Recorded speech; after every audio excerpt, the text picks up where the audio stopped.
Ah, hello. You found us, haven't you?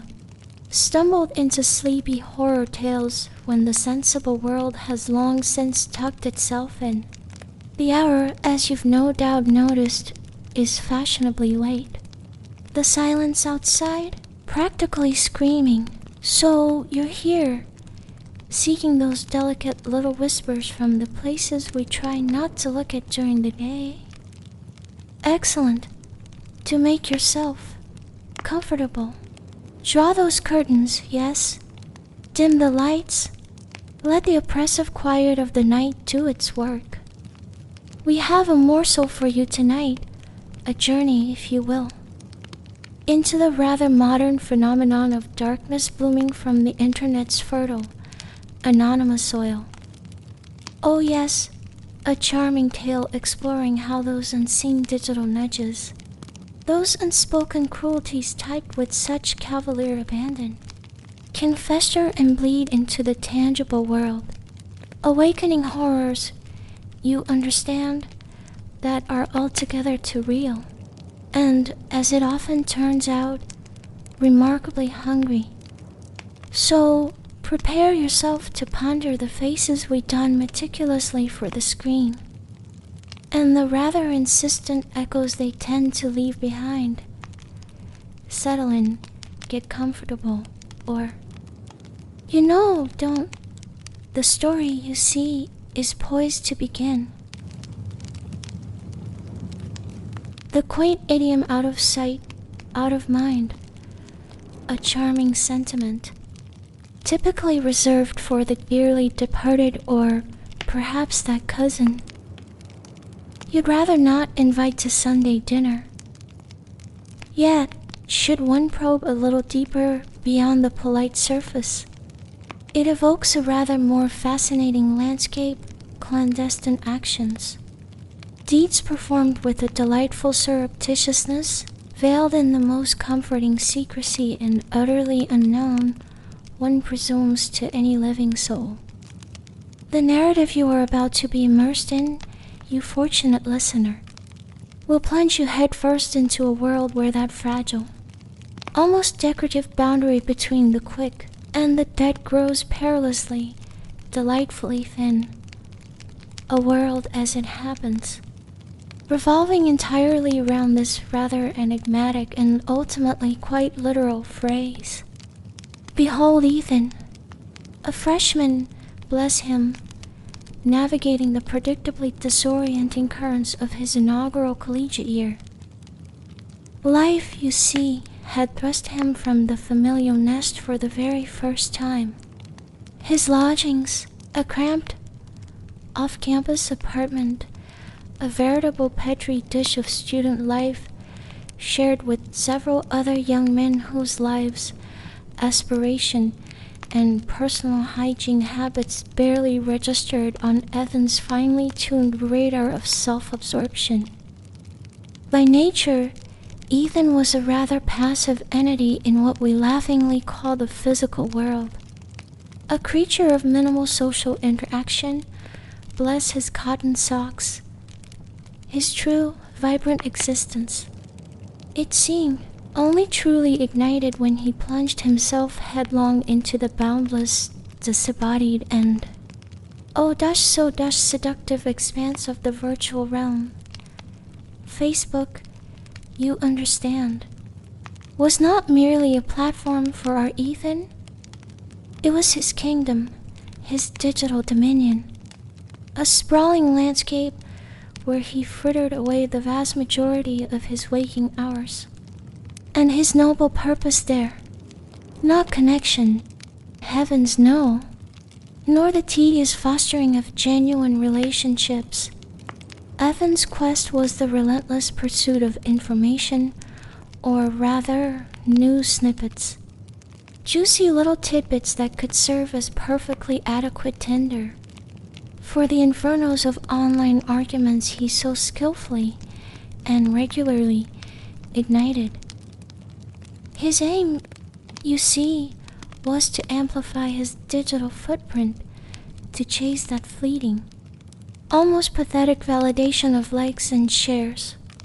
A modern-day Sisyphus, if Sisyphus had a data plan, concealed behind the wonderfully impenetrable shield of an anonymous avatar, a brooding, pixelated crow, if memory serves, and a fabricated profile bursting with carefully curated falsehoods. Ethan operated under the blissfully ignorant conviction that his true identity was an undiscoverable secret. This belief, it liberated him, didn't it? It unshackled his tongue, or rather his fingertips, to unleash torrents of vitriol, acerbic remarks sharper than a surgeon's forgotten scalpel, and cruel, also satisfying judgments upon unsuspecting strangers. This had become his perverse, daily indulgence, a ritualistic act of keyboard aggression that momentarily, just momentarily, filled the gaping void of his perceived inadequacies. A void, one might argue, large enough to echo.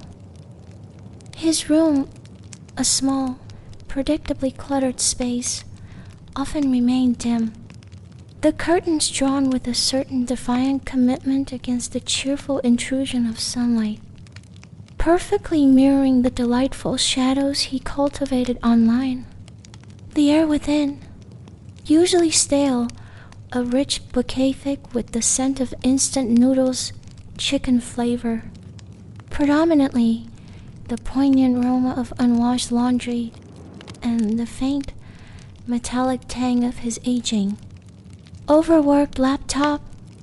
His roommates, bless their boisterous, outgoing souls, were a stark, almost comical contrast. Liam, a business major with an easy laugh that grated on Ethan's nerves and a perpetually optimistic outlook that Ethan found frankly offensive, often tried to draw our protagonist out. He'd suggest study groups, or those ghastly weekend outings involving fresh air and other people. Mark, quieter, more studious, mostly kept to himself, but would, on occasion, cast concerned, pitying glances towards Ethan's hunched figure, illuminated solely by the ghostly, spectral glow of his screen. Ethan naturally rebuffed all their well-meaning, if deeply misguided, attempts, viewing their concern as intrusive, their camaraderie a grating reminder of his own spectacular social failings. He had, with the meticulous care of a medieval cartographer charting mythical beasts, crafted his online persona, Voidstalker 666. The name itself, a poignant testament to his detached, almost endearing cynicism.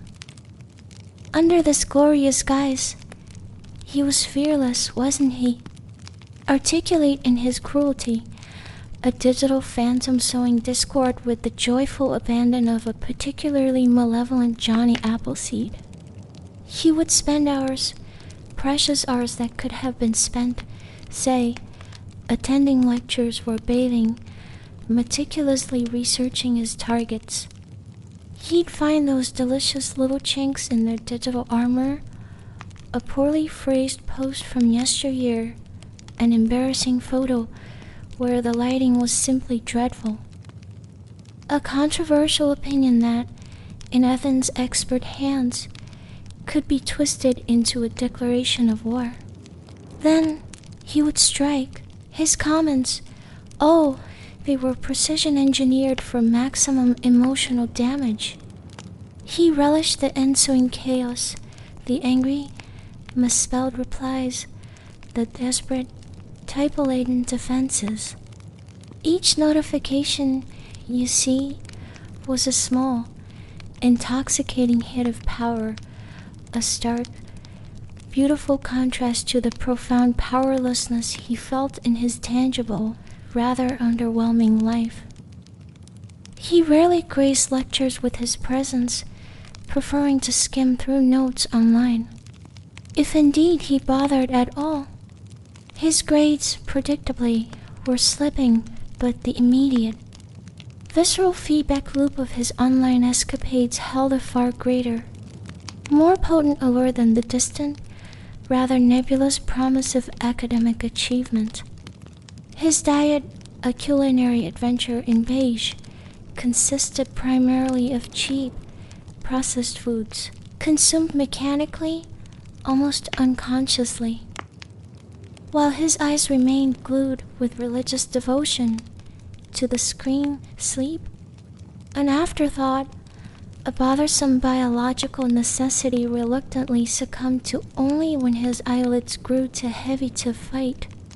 Even then, his dreams were often a chaotic, unwelcome extension of his online battles, filled with faceless adversaries, scrolling feeds of angry, capitalized text, and the lingering taste of stale pizza. The anonymity. It was a potent drug, wasn't it?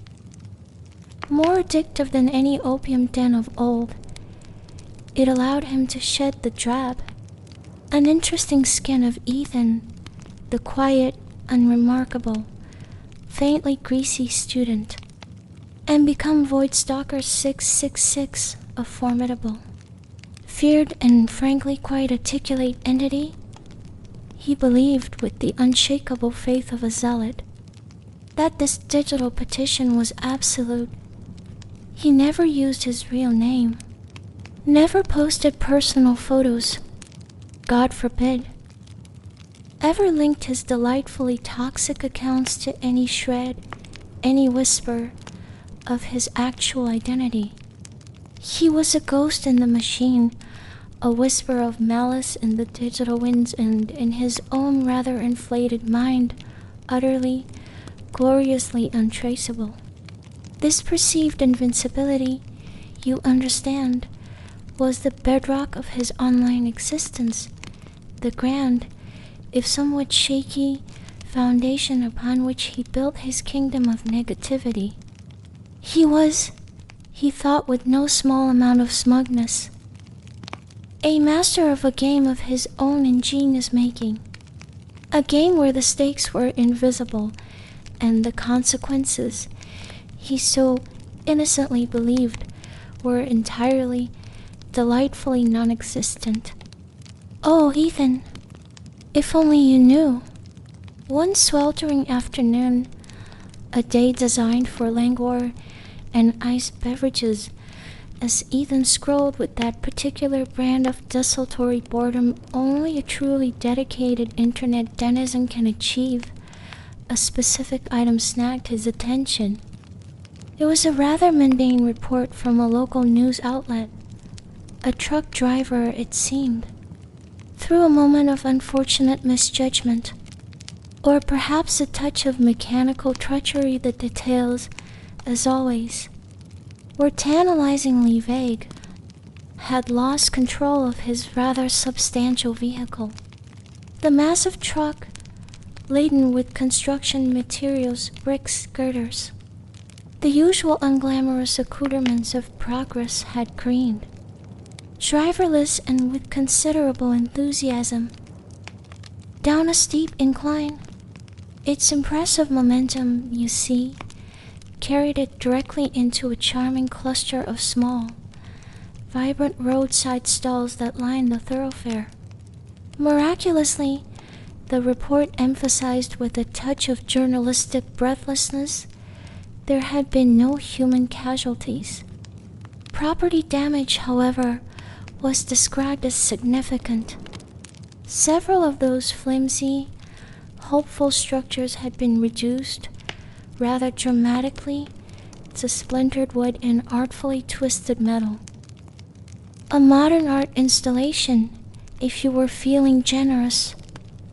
A flicker, a delightful little spark of something dark and decidedly predatory, ignited within our Ethan.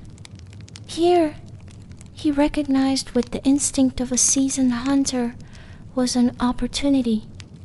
He quickly, almost reflexively, navigated away from the news page. His fingers, nimble and well-practiced in the dark arts of digital spelunking, danced across his keyboard.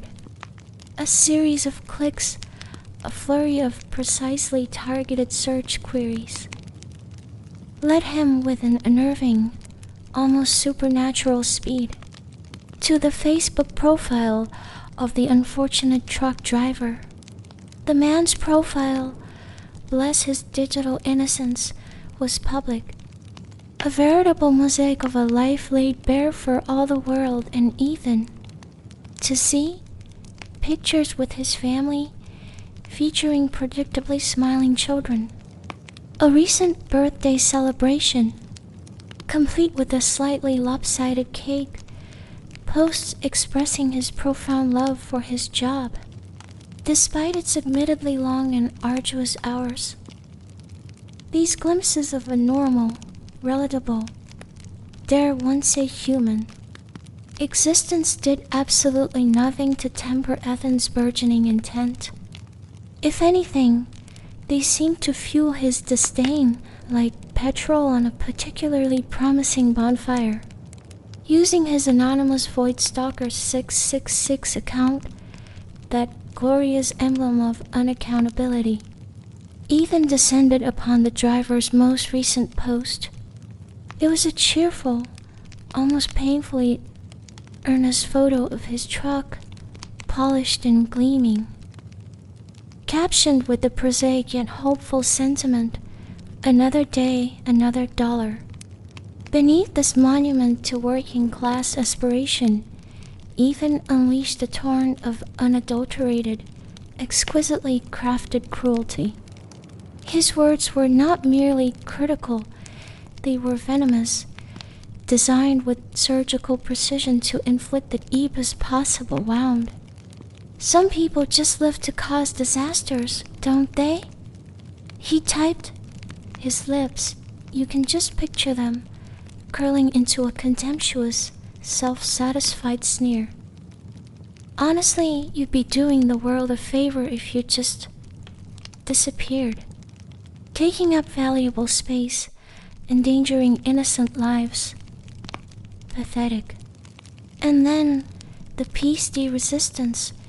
Just die already and spare us the trouble of your incompetence.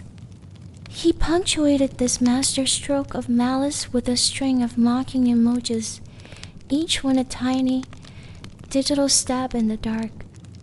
Exquisite. He hit send and leaned back, a grim, almost serene satisfaction settling upon him like dust on a forgotten relic. He watched with the keen interest of a scientist observing a particularly virulent culture. As other negative comments began, almost immediately, to coalesce around his own, like flies, you might say, to a fresh, inviting mound. His initial salvo, you see, had opened the floodgates. Others, emboldened by his charming anonymity and the sheer, unadulterated harshness of his attack, added their own rather uninspired voices to the burgeoning chorus of condemnation. "Loser," one such comment screamed with a delightful lack of originality. "He should have his license revoked forever." Another chimed in, displaying a touching faith in the swiftness of bureaucratic justice. Probably drunk or on drugs, a third speculated with absolutely no evidence whatsoever, but with a commendable commitment to baseless accusation. The driver's profile, once a harmless space for personal memories and cat photos, was rapidly transforming into a digital pillory. A public square for outrage, abuse, and the venting of myriad frustrations. A truly modern spectacle. Ethan monitored the escalating situation for a while longer, his interest piqued by the sheer, impressive volume of negativity he had managed to incite. He felt a perverse, almost tender sense of accomplishment a surge of that dark, intoxicating power that his online persona afforded him. He did not know the driver, naturally. He had no personal stake in the accident beyond the fleeting, impersonal news report. The man was simply an abstraction, wasn't he? A convenient, faceless target for the amorphous rage and simmering frustration that bubbled constantly within Ethan, like a poorly maintained geothermal vent. He spared not a single thought, not one iota of consideration for the real human being on the other side of the screen. A man likely already reeling from the shock of the accident, perhaps facing job loss, financial ruin, and the acute, chilling terror of what could have been, in Ethan's rather distorted, self-serving worldview. The driver was merely a caricature, a conveniently villainous figure in a narrative of Ethan's own rather unimaginative making, deserving of every caustic, carefully chosen syllable flung his way. He closed the tab. The driver's anguished face, captured in a profile picture taken in happier, more innocent times, momentarily flashing in his mind's eye before being casually, efficiently dismissed. He had sown his delightful chaos for the day. The digital storm he had so skillfully unleashed would rage on, quite capably, without his further intervention. He turned his attention to other, newer outrages, other potential targets ripe for the plucking. The truck driver and his ruined livelihood, you understand, were already beginning to fade from his immediate consciousness.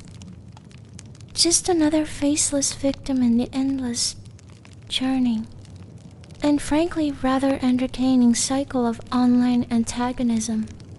He was blissfully, dangerously unaware, poor boy, that some actions, some carelessly flung words, once released into the world, could take on a rather insistent and inconvenient life of their own. Their echoes, you see, have a tendency to reverberate in ways one cannot yet possibly fathom. And isn't that just the most delicious irony? These ceaseless, nocturnal skirmishes our Ethan so valiantly waged in the digital trenches had, it will surprise no one, irrevocably altered his natural rhythms. His internal clock wasn't just broken, it was a shattered, incoherent wreck. Much like the roadside stalls from our previous chapter. By day, during the precious few lectures he actually bothered to grace with his presence, he was a listless, almost translucent observer. His eyelids, heavy as lead curtains, would droop with a persistence that bordered on performance art. His mind, a once promising landscape, was now shrouded in a perpetual fog of sleep deprivation. He would often slump, with a distinct lack of elan, in his seat at the very back of the lecture hall, feigning attention while his thoughts drifted to more pressing matters like which online forum to terrorize next.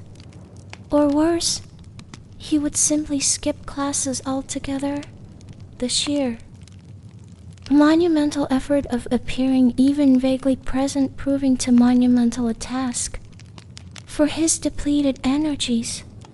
The campus, with its vibrant student life, all those bright young things bustling about, its green, offensively cheerful quads and echoing libraries, felt like a foreign, vaguely hostile land to him.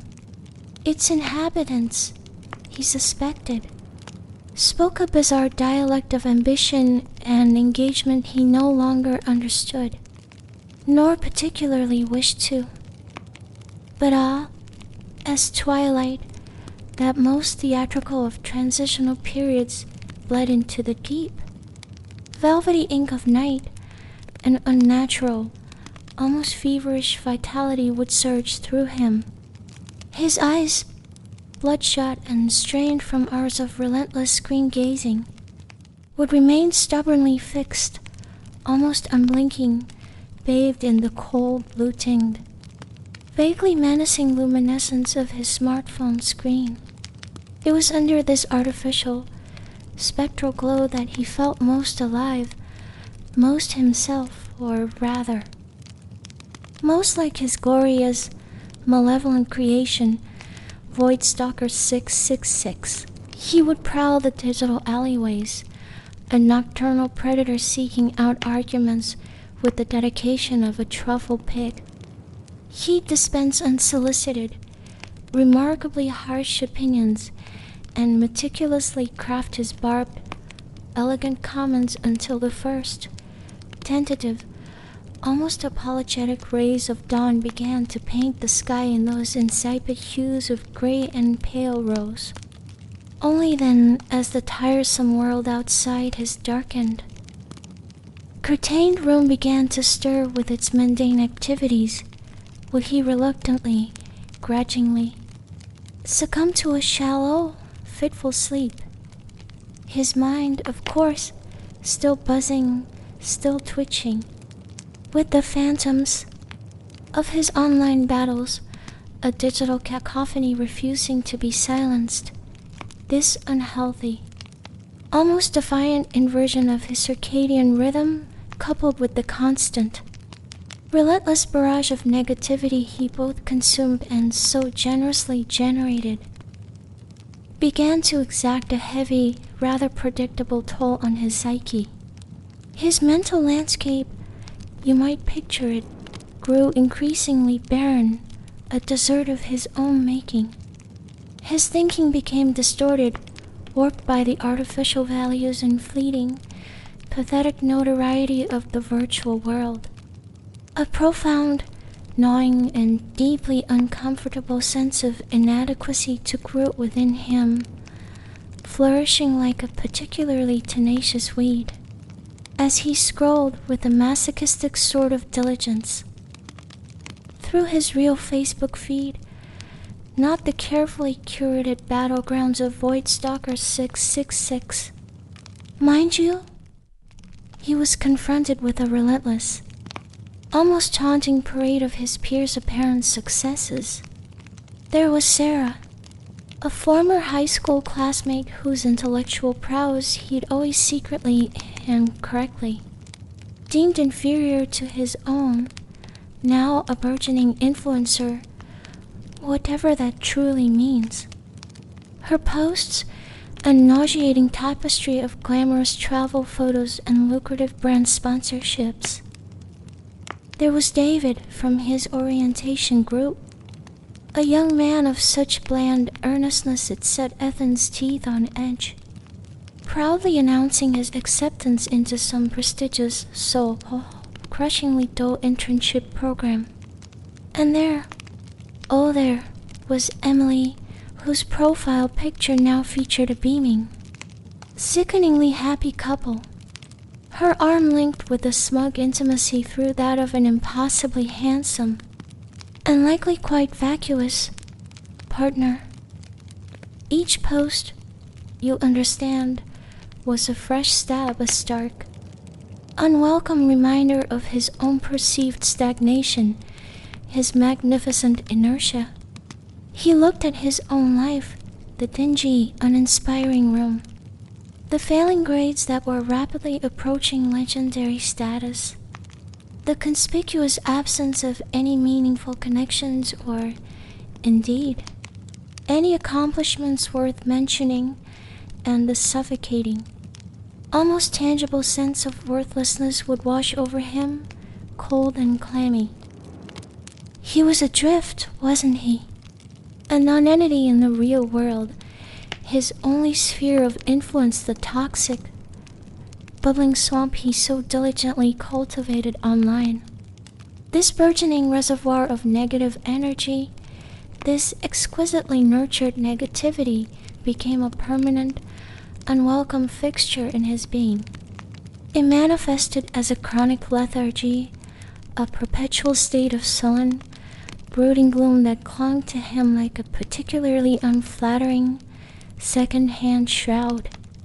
His face, pale and drawn, often bore a morose, vaguely damp expression, his shoulders perpetually slumped as if under the invisible, crushing weight of all the world's unposted grievances.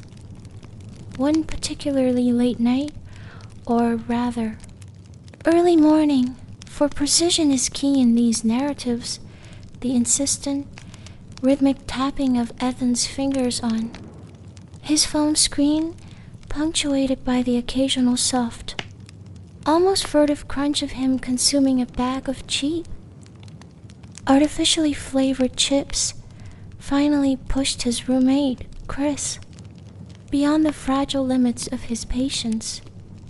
Chris, an engineering student who, rather tiresomely, valued his sleep and maintained a disciplined, predictable schedule, had been enduring Ethan's nocturnal habits with increasing, though admirably restrained, frustration. He had tried polite requests, subtle hints which Ethan, in his self-absorption, had spectacularly failed to register. Even noise-canceling headphones that made him look like a startled Cyberman. But tonight, the sound, that incessant tapping, seemed to drill directly, maliciously, into his consciousness. He sat bolt upright in his bed, a man possessed. His voice, when it finally came, was raw with exhaustion and a beautifully simmering exasperation. "Ethan, for God's sake, man." Chris's voice, louder than he intended, a veritable sonic boom in the dim quiet of the room, cut through the stale air. "Can you please, just please, try to get some sleep at a normal, socially acceptable hour?" He was practically vibrating with indignation. Every single night it's the same damn thing. Tapping, scrolling, munching away like a gremlin. A nocturnal, chip-eating gremlin.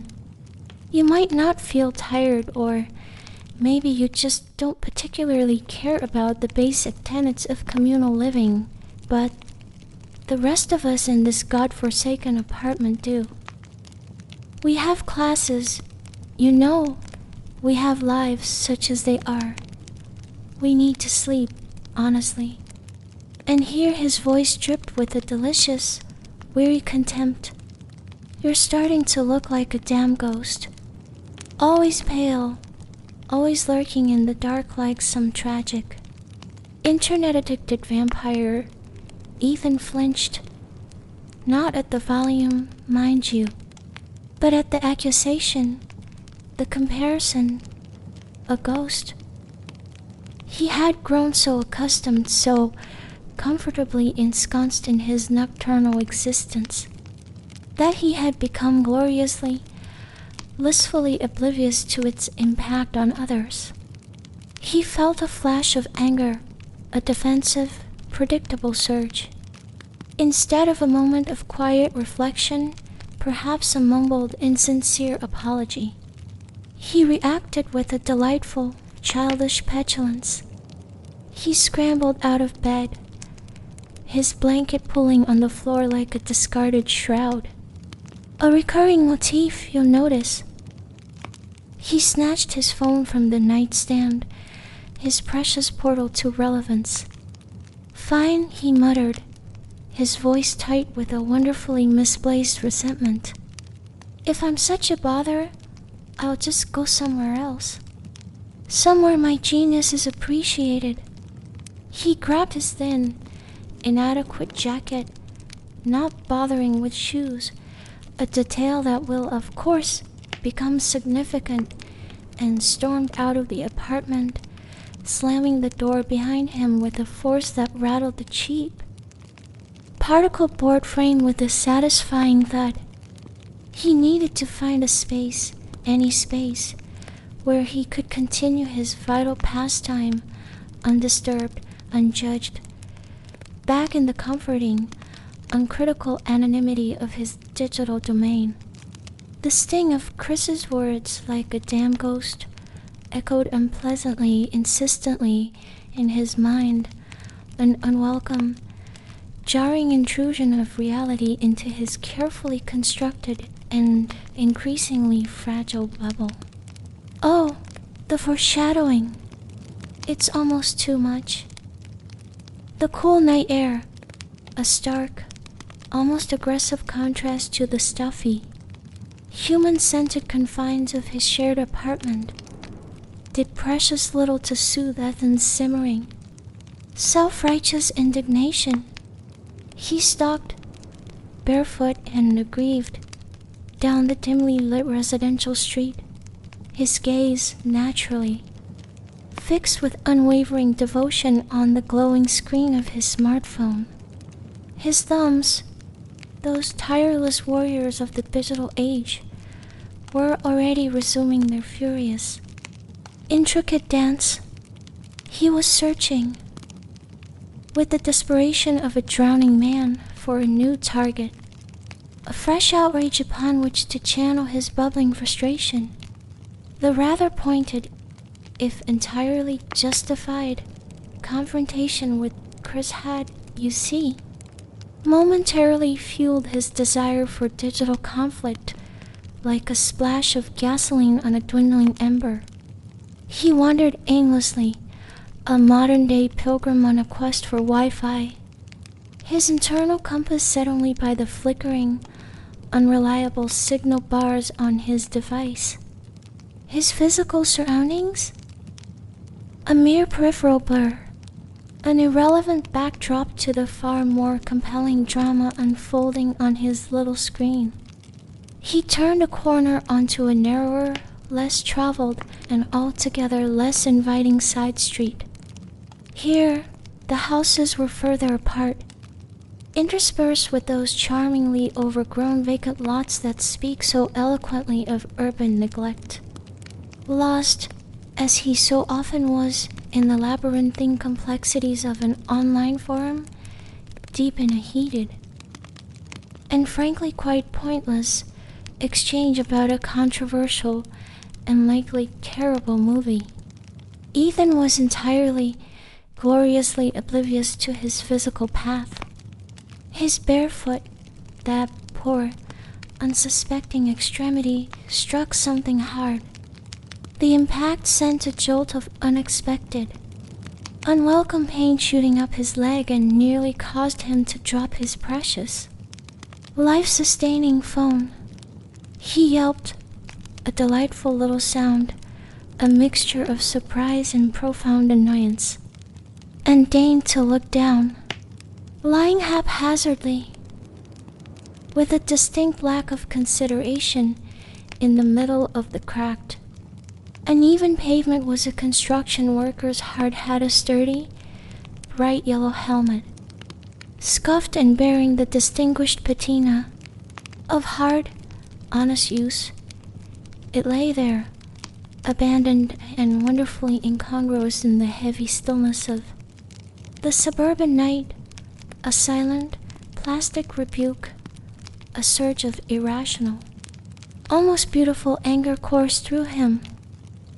It was as if this inanimate object, this discarded piece of safety equipment, were a personal affront, another tiresome obstacle deliberately placed in his path, another petty irritation in a night already soured by his roommate's entirely reasonable complaints. "Stupid piece of junk," he muttered, his voice tight with a vexation that was, frankly, quite disproportionate to the offense. He cursed under his breath a string of rather unoriginal epithets, then, with a vindictive, deeply satisfying kick, he punted the hard hat with considerable force. It skittered with a rather pathetic scraping sound across the asphalt before tumbling with a distinct lack of grace into a dense, dark patch of weeds and tangled, vaguely menacing bushes lining the edge of an undeveloped and likely quite snake-infested plot of land. It disappeared from view, swallowed by the shadows. He did not give it a second thought, of course. His attention, that flighty, precious commodity, was already returning to the far more important argument on his phone. The minor incident, the assault on the innocent headgear, was dismissed as quickly and as thoroughly as it had occurred. Out of sight, out of mind, indeed. Suddenly, with the cruel abruptness of a forgotten bill arriving, the screen in his hand flickered and died. No signal. The little bars at the top of his display, those faithful indicators of his connection to the digital sublime, were gone, replaced by the stark, frustrating, and deeply insulting icon of disconnection. He jiggled the phone, a sophisticated technical maneuver. He toggled the Wi-Fi and mobile data off and on, with the desperate hope of a gambler on his last chip, but the digital umbilical cord, alas, had been severed.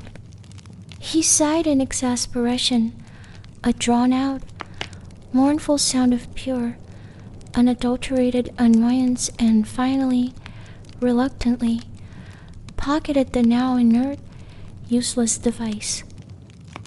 It was only then, deprived of the captivating, hypnotic glow of the screen, that he truly, properly registered his surroundings. He looked up, his head slowly swiveling, and the sense of profound, chilling disorientation washed over him, cold and unwelcome. He found himself on a stretch of road utterly, terrifyingly unfamiliar. A stark, desolate ribbon of cracked asphalt cutting with grim determination through an unnervingly empty, almost alien landscape. On either side, the vegetation was dense, untamed, a wild, dark tapestry. Trees, gaunt and skeletal, cast long, dancing shadows in the weak, unreliable moonlight that filtered with noticeable reluctance through the sparse streetlights. Some of these lights, you'll be shocked to learn, were dark, their bulbs shattered or simply burned out from sheer exhaustion. Vacant lots, choked with weeds and the detritus of forgotten lives, stretched into the oppressive gloom. Silent and deeply foreboding. Not a house was in sight, not a single window offering the comforting, cheerful glow of habitation. He recognized with a slow, dawning, and deeply unpleasant unease that this was a section of road he often passed with casual indifference on the bus route from campus.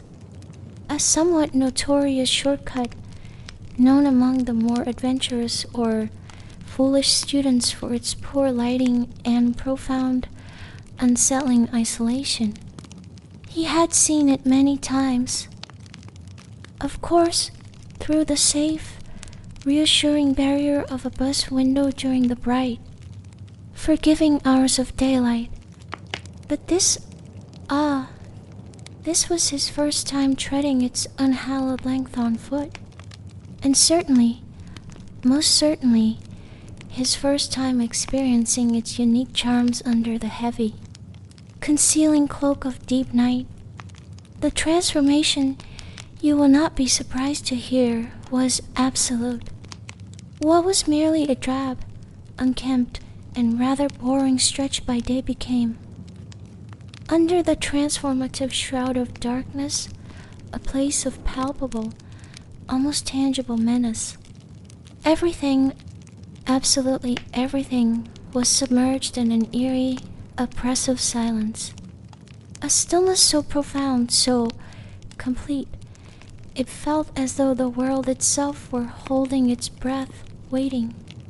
The air was heavy, cool, and carried the damp, loamy, and vaguely unsettling scent of undisturbed earth and slowly decaying leaves. A perfume for the damned, perhaps. The sudden, almost violent silence of this desolate road, a silence so profound it felt like a physical presence, was broken only by the rather pathetic sound of Ethan's own footsteps. Each scrape of his bare, vulnerable feet on the rough, unforgiving asphalt, each rustle of his thin, inadequate clothing seemed to echo unnaturally in the heavy stillness. Magnified, you understand, and thrown back at him with a certain mocking intent by the dense, dark curtain of trees and the empty, watching blackness that surrounded him. He started walking, a little faster now than before, an unacknowledged, yet undeniably present, urgency propelling him forward. He told himself with a distinct lack of conviction that he was just trying to get back to a more populated, less terrifying area, to find a signal for his phone, that precious lifeline. But a deeper, more primal, and altogether less rational instinct was stirring within him. A prickling, insistent awareness at the nape of his neck, a sensation that suggested, in no uncertain terms, that he was not, in fact, entirely alone. Oh dear! Initially, his footsteps were measured, a slow, crunching, almost contemplative rhythm against the gritty surface of the road. Crunch, scrape, crunch, a soundtrack for a doomed protagonist. But as the oppressive, almost suffocating atmosphere of the place began to seep into his bones, like a chill from a freshly opened crypt, his pace quickened.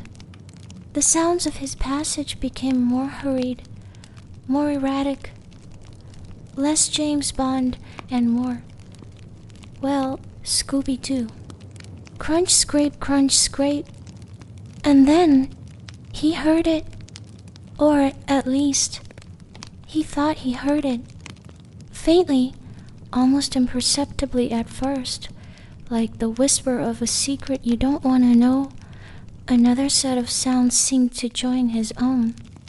Not distinct footsteps, not yet, nothing so straightforward, but a subtle, almost subliminal counter-rhythm, a soft, furtive shuffling, a rustling as of dry leaves or perhaps something else that seemed to emanate from the overgrown, shadowy verges or from the deeper darkness just beyond the feeble, flickering reach of the weak streetlight's dawn.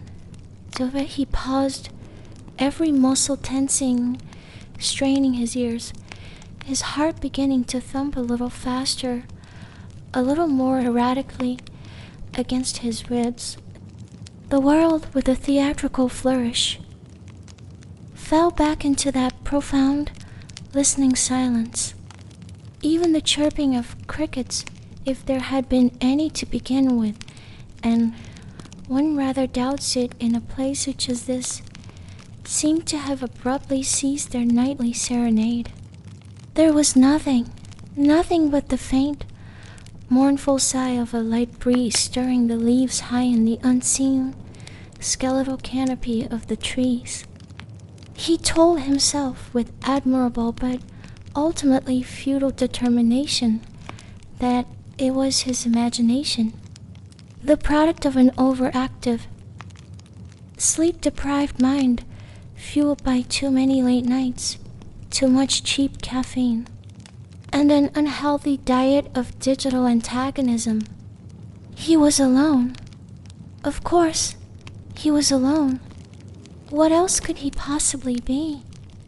He started walking again, a little more deliberately this time, attempting with a visible effort to dismiss the clinging, unwelcome unease. But the other sounds those insidious auditory companions returned. Clearer now, wouldn't you know it? Less ambiguous. It was unmistakable footsteps. Not his own. Decidedly not. These were different, slightly, maddeningly out of sync with his, sometimes lagging behind as if hesitant, sometimes seeming to draw closer with a disturbing eagerness. They were furtive, light, almost delicate, yet possessed of an underlying, unsettling insistence, as if someone or something, someone seen, uninvited partner in this nocturnal promenade, were attempting to match his pace. To walk with him, hidden just so in the enveloping, all-consuming darkness. The sounds, you see, were chaotic, overlapping, a confusing, discordant medley of soft treads and dragging noises, as if multiple, unseen, and likely rather unpleasant companions were now accompanying him on his impromptu midnight journey. A veritable parade of the invisible. Ethan froze mid-stride, his breath catching, lodging somewhere in his throat like a shard of ice. He stood stock still, every nerve ending screaming a silent, frantic alarm. His ears strained against the suffocating, palpable silence that descended once more with the finality of a coffin lid. The other footsteps, too, fell silent, instantly, as if their owner or owners were also listening, waiting, perhaps even observing. A chilling premonition, cold and sharp as a sliver of glass, snaked its way down his spine. A gust of wind, colder than the ambient night air, colder than it had any right to be, seemed to materialize from absolutely nowhere, swirling around him, lifting the fine hairs on his arms and the back of his neck with its icy touch. It felt, he would later recall with a shudder, almost like an icy breath whispering without words. Against his skin, he did not dare turn around. Oh no, an overwhelming, primal terror, the kind that bypasses rational thought entirely, rooted him to the spot. His mind, suddenly and unhelpfully hyperactive, began conjuring all manner of horrifying, Lovecraftian possibilities from the shadows that danced with gleeful menace at the periphery of his vision. He squeezed his eyes shut for a moment, a child's defense against the dark. Then, with a surge of adrenaline-fueled panic that tasted metallic and bitter in his mouth, he broke into a run. He did not look back. He did not care where he was going. His only thought, his only desperate, consuming desire was to escape the unseen presence. The phantom footsteps, the bone-chilling, spectral breath on his neck. He ran blindly, wildly, a flailing marionette of fear, towards a faint, distant, almost illusory glimmer of light he could just make out at what he prayed with every fiber of his being was the end of this godforsaken, nightmarish stretch of road. His bare feet pounded against the unforgiving, unyielding asphalt, the sting of small stones and unseen debris entirely ignored in his desperate, panicked flight. The only sound now in this race against the unseen was his own ragged, tearing breathing and the frantic, painful thudding of his heart, a wild, terrified drumbeat against the terrifying, silent symphony of the night, gasping for breath like a freshly landed fish, his lungs burning with the fire of 1,000 bad decisions. Even finally stumbled, with a distinct lack of grace, out from the oppressive, clinging darkness of that desolate road. He found himself blinking in the relatively brighter, if not exactly welcoming, haven of a small, poorly lit intersection. It was a three-way junction, a place where the smaller, less significant roads converged, with a notable lack of fanfare, onto a slightly wider, though equally unimpressive, thoroughfare. Here, a few dilapidated structures huddled together, as if for mutual protection against the encroaching night, a closed, silent tire repair shop.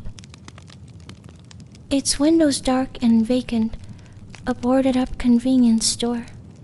A monument to forgotten snacks and expired lottery tickets, and, rather surprisingly, a small, open-air food stall. Its single, naked, and rather anemic bare bulb cast a sickly, jaundiced yellow glow over a handful of mismatched plastic tables and equally uninviting plastic chairs, scattered with a certain haphazard despair on the cracked, uneven pavement. A couple of flickering, buzzing fluorescent tubes inside the stall itself illuminated a sparse, almost apologetic collection of dried goods, pre-packaged snacks of dubious vintage, and an array of bottled drinks.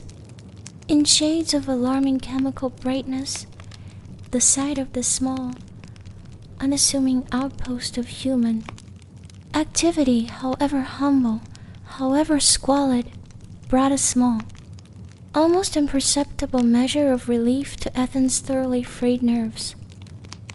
The raw terror of the phantom footsteps, those unseen companions of the dark, began to recede, though a lingering, sticky unease remained, like the aftertaste of a particularly unpleasant medicine.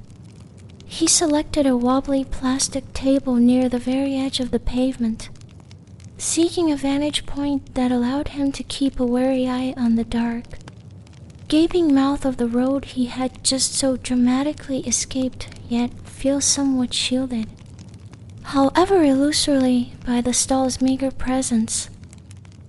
He ordered a bottle of water and a pre-packaged pastry, a Danish, perhaps, or something equally uninspired from the stoic, middle-aged woman who ran the stall. Her face, deeply lined and utterly expressionless, was a mask of weary indifference. He fumbled with the payment, his hands still trembling slightly, a testament to his recent cardiovascular exertions. Once settled, his first, almost Pavlovian instinct was to retrieve his phone, his digital security blanket. He pulled it out, his hopes rising like a poorly baked souffle, only to be met, yet again, with that same frustrating, almost mocking no-signal display. He cursed silently, a rich tapestry of unspoken profanity. He was still cut off, adrift in this analog nightmare. With nothing else to occupy his twitching fingers, he unwrapped the pastry. The food, he quickly discovered, was far from appealing. A culinary disappointment, to put it mildly. The pastry was dry, with a texture reminiscent of aged cardboard, its sugary filling cloyingly, aggressively artificial. The bottled water, which he'd hoped would be a refreshing balm, had a faint, disturbing metallic tang. He took a few reluctant, joyless bites of the pastry, then pushed it aside with a sigh, his appetite having apparently fled in terror along with his composure. The pervasive, almost tangible odor of stale cooking oil and something vaguely unidentifiable, yet undeniably unpleasant, hung in the air round the stall, a constant olfactory assault. He noticed with a small, internal shudder, a thin film of grime coating the tabletop and decided, quite wisely, against touching it more than absolutely necessary.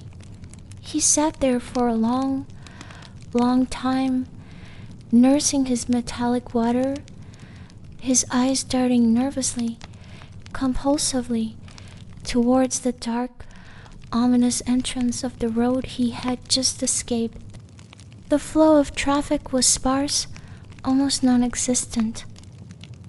An occasional car or motorbike would whiz past, their headlights momentarily, brutally illuminating the squalor and quiet desperation of the intersection, before plunging it back into an even deeper, more profound gloom. The night deepened, the minutes stretching with agonizing slowness into an eternity. The few other patrons who had been quietly nursing drinks, lost in their own nocturnal melancholies when he arrived, gradually departed, one by one, like ghosts fading at dawn. Soon, only Ethan and the silent, enigmatic stall owner remained, two solitary figures in a landscape of neglect. Even the streetlights, those unreliable sentinels of the urban fringe, seemed to dim further, some sputtering and flickering intermittently, casting dancing, distorted shadows that played cruel tricks on his tired, overstrained eyes. He found himself compulsively checking over his shoulder that primal, unsettling feeling of being watched still clinging to him like a damp, unwanted shroud. He tried to distract himself, to ground himself in the mundane, by observing his surroundings more closely. The food stall, he now noticed with a growing, creeping sense of disquiet, was positioned directly, almost aggressively, at the terminus of one of the smaller roads. The road itself formed a perfect T-junction as it slammed, with blunt finality, directly into the spot where the stall was situated. He recalled with an unwelcome clarity fragments of old superstitions, half-forgotten tales his grandmother used to tell with a mixture of fear and relish. Stories about houses or businesses built at such junctions where a road directly pierced the property like a spear aimed at its heart. Such locations, she had claimed with unwavering conviction, were conduits for a malevolent, cutting, and altogether unwholesome energy. These places were considered incredibly unlucky, prone to misfortune, accidents, and attracting all manner of negative, undesirable influences. People who lived or worked in such unfortunate spots were advised, nay, commanded, to take specific, often elaborate measures to ward off the bad luck, charms, mirrors, complex feng shui rituals involving strategically placed ceramic frogs, the whole 9 yards. He wondered with a detached sort of curiosity if the stall owner knew or cared about such esoteric dangers. Her impassive, sphinx-like face offered no clues, all hints of hidden anxieties or protective amulets. He slumped further into his uncomfortable plastic chair, a bone deep, soul-crushing weariness settling over him. His back ached from the unforgiving seating, and his eyes were gritty and sore from lack of sleep and the relentless strain of staring into the oppressive darkness. He estimated with a sinking heart that it must be well past 1 in the morning. The thought of the long, arduous walk back to his apartment, potentially, horrifyingly, retracing his steps along that terrifying, desolate, and likely ghost-infested road, filled him with a profound, visceral dread. He decided with a sudden burst of resolve to get up, stretch his stiff, protesting limbs, and walk around a little to try and shake off the clinging lethargy and the lingering, insidious fear. As he stood, his gaze swept across the benighted intersection again, this time with a more critical, less panicked eye. The place felt wrong, deeply, intrinsically wrong, imbued with an atmosphere of decay, neglect, and quiet, simmering desperation. He was beginning to regret, with a sincerity that surprised even himself, his impulsive, childish flight from the apartment, his foolish decision to wander unprotected and alone into the shadowy, unforgiving depths of the night. A poor choice, even a remarkably poor choice. The night, it seemed, had grown profoundly, almost unnaturally quiet. The earlier sparse and rather apologetic traffic had dwindled to absolutely nothing.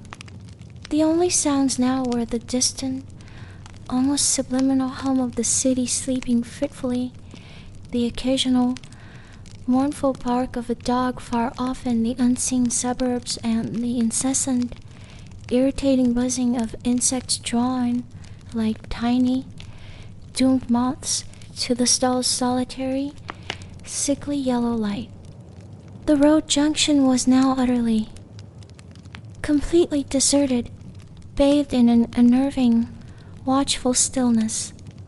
Ethan paced a little, a restless, caged animal, trying to shake off the chill that had settled deep in his bones, a chill, you understand, that had precious little to do with the ambient temperature of the night.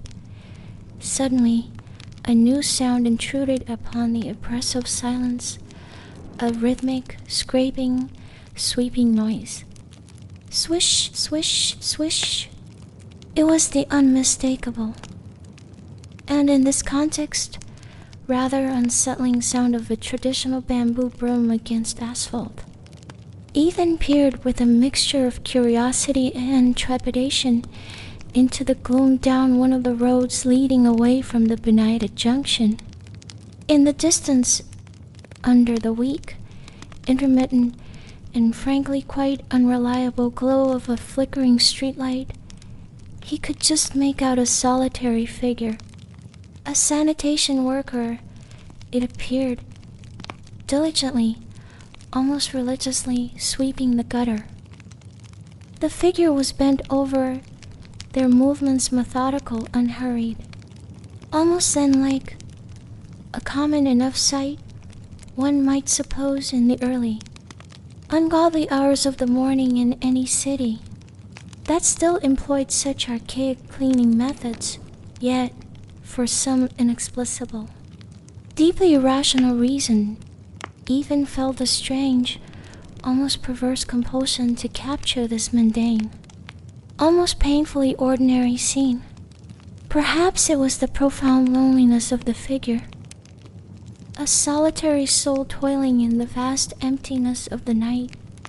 Perhaps it was the stark, almost theatrical starkness of the setting. Or maybe, just maybe, it was simply a way to feel like he was doing something, creating some content, however banal, however pointless. He envisioned with a fleeting flicker of his old online self, posting it on one of his less toxic, more artistic social media accounts.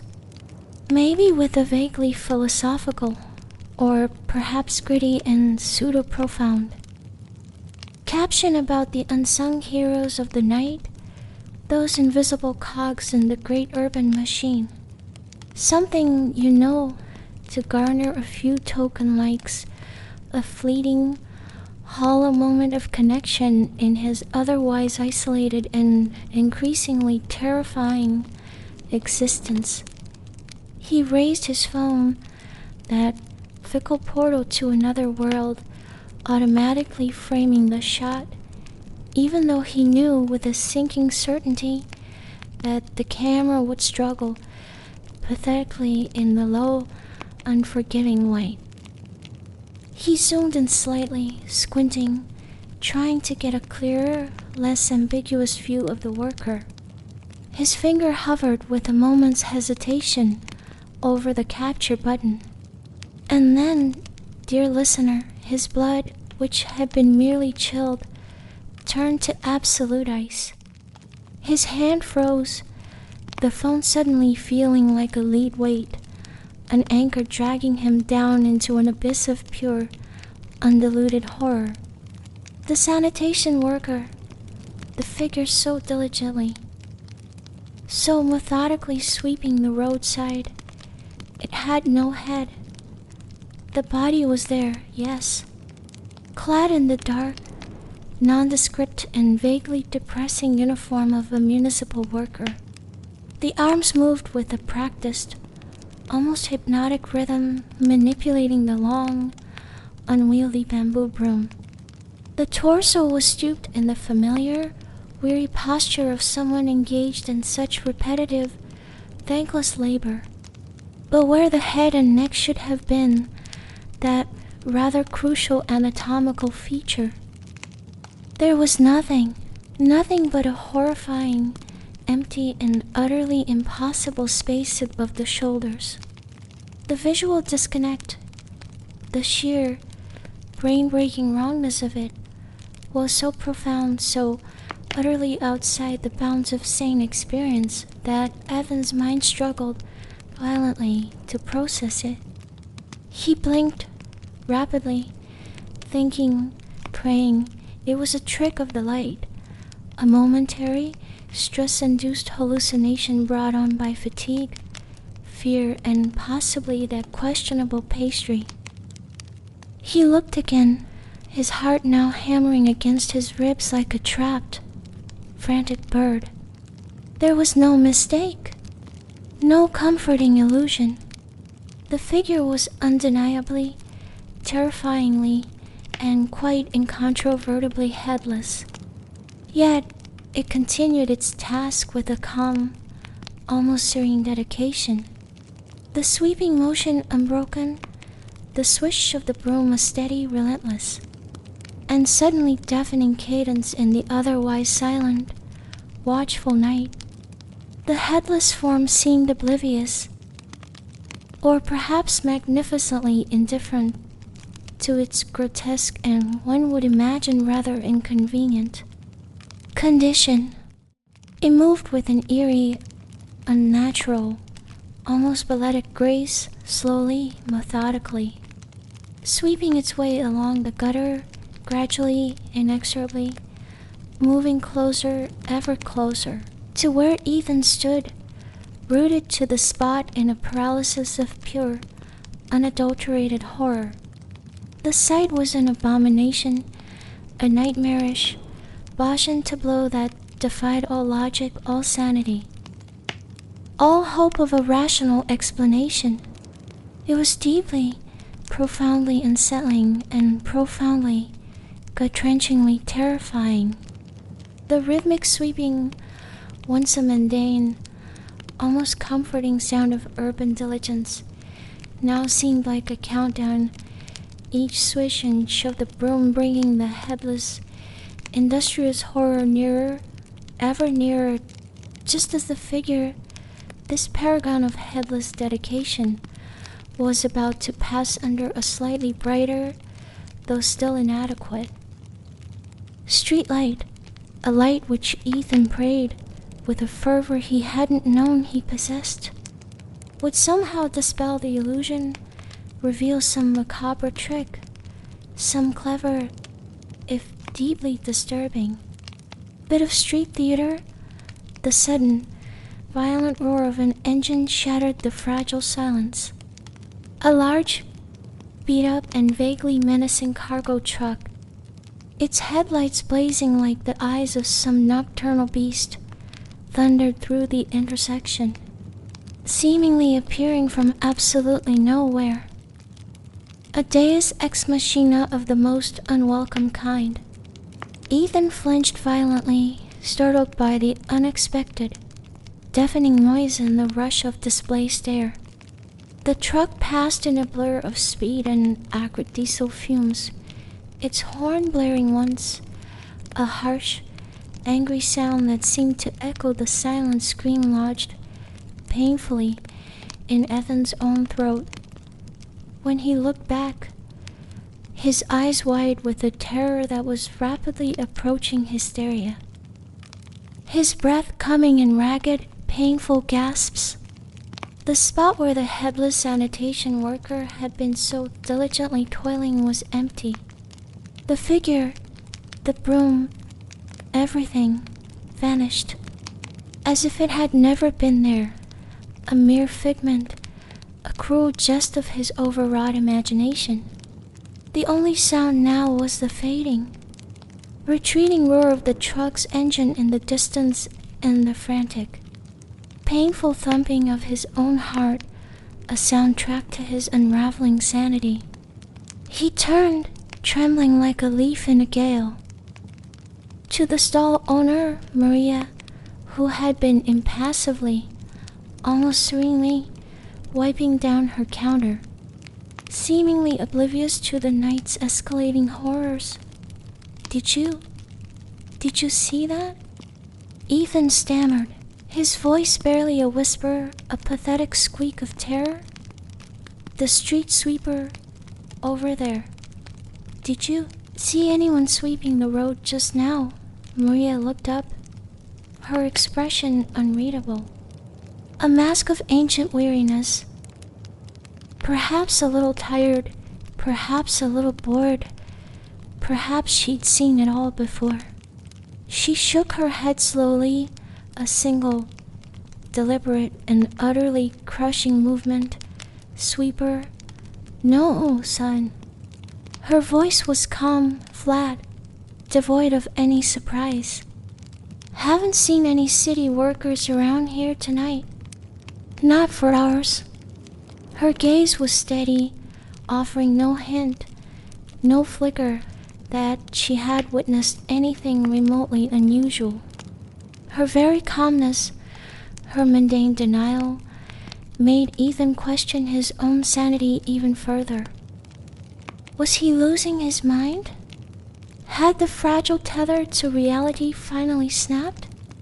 Before Ethan could fully process the terrifying, logic-defying vision of the headless worker, or indeed, the stall owner's unnerving, almost casual denial, another figure emerged with theatrical slowness from the inky shadows at the edge of the benighted intersection.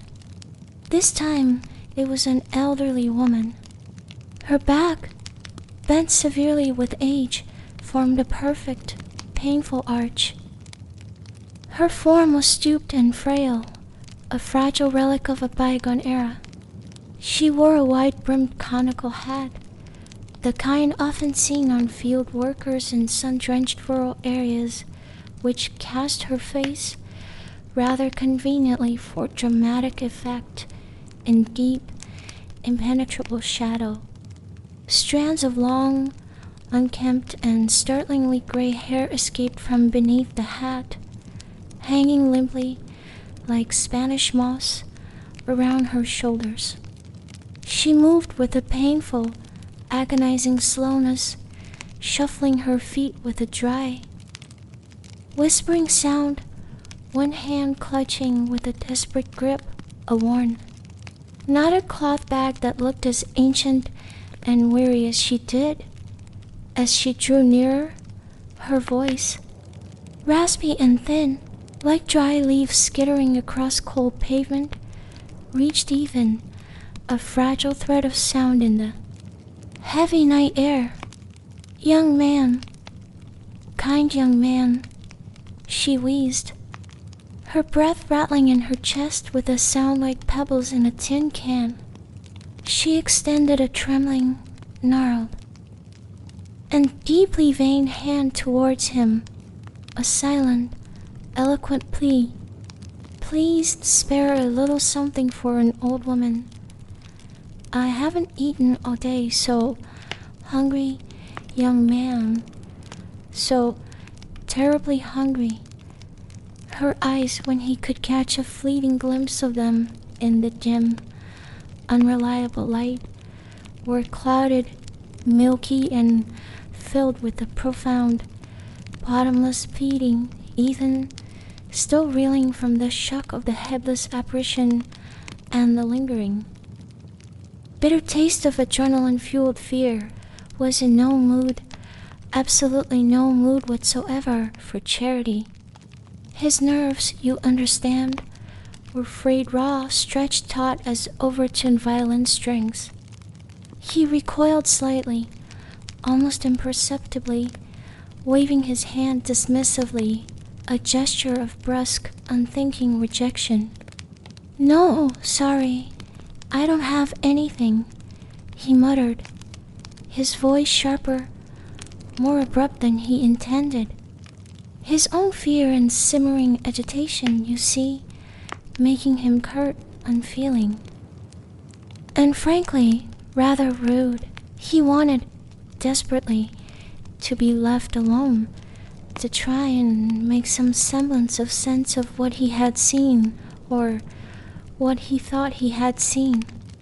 An impossible task, really. The old woman seemed to flinch, physically, at his harsh tone.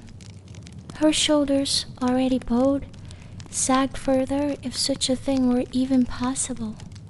Without another word, without another wheezing plea, she slowly, laboriously, turned and began to shuffle away, her bent, pathetic figure a poignant, sorrowful silhouette against the dim, indifferent light as she started with agonizing slowness to cross the deserted, silent road.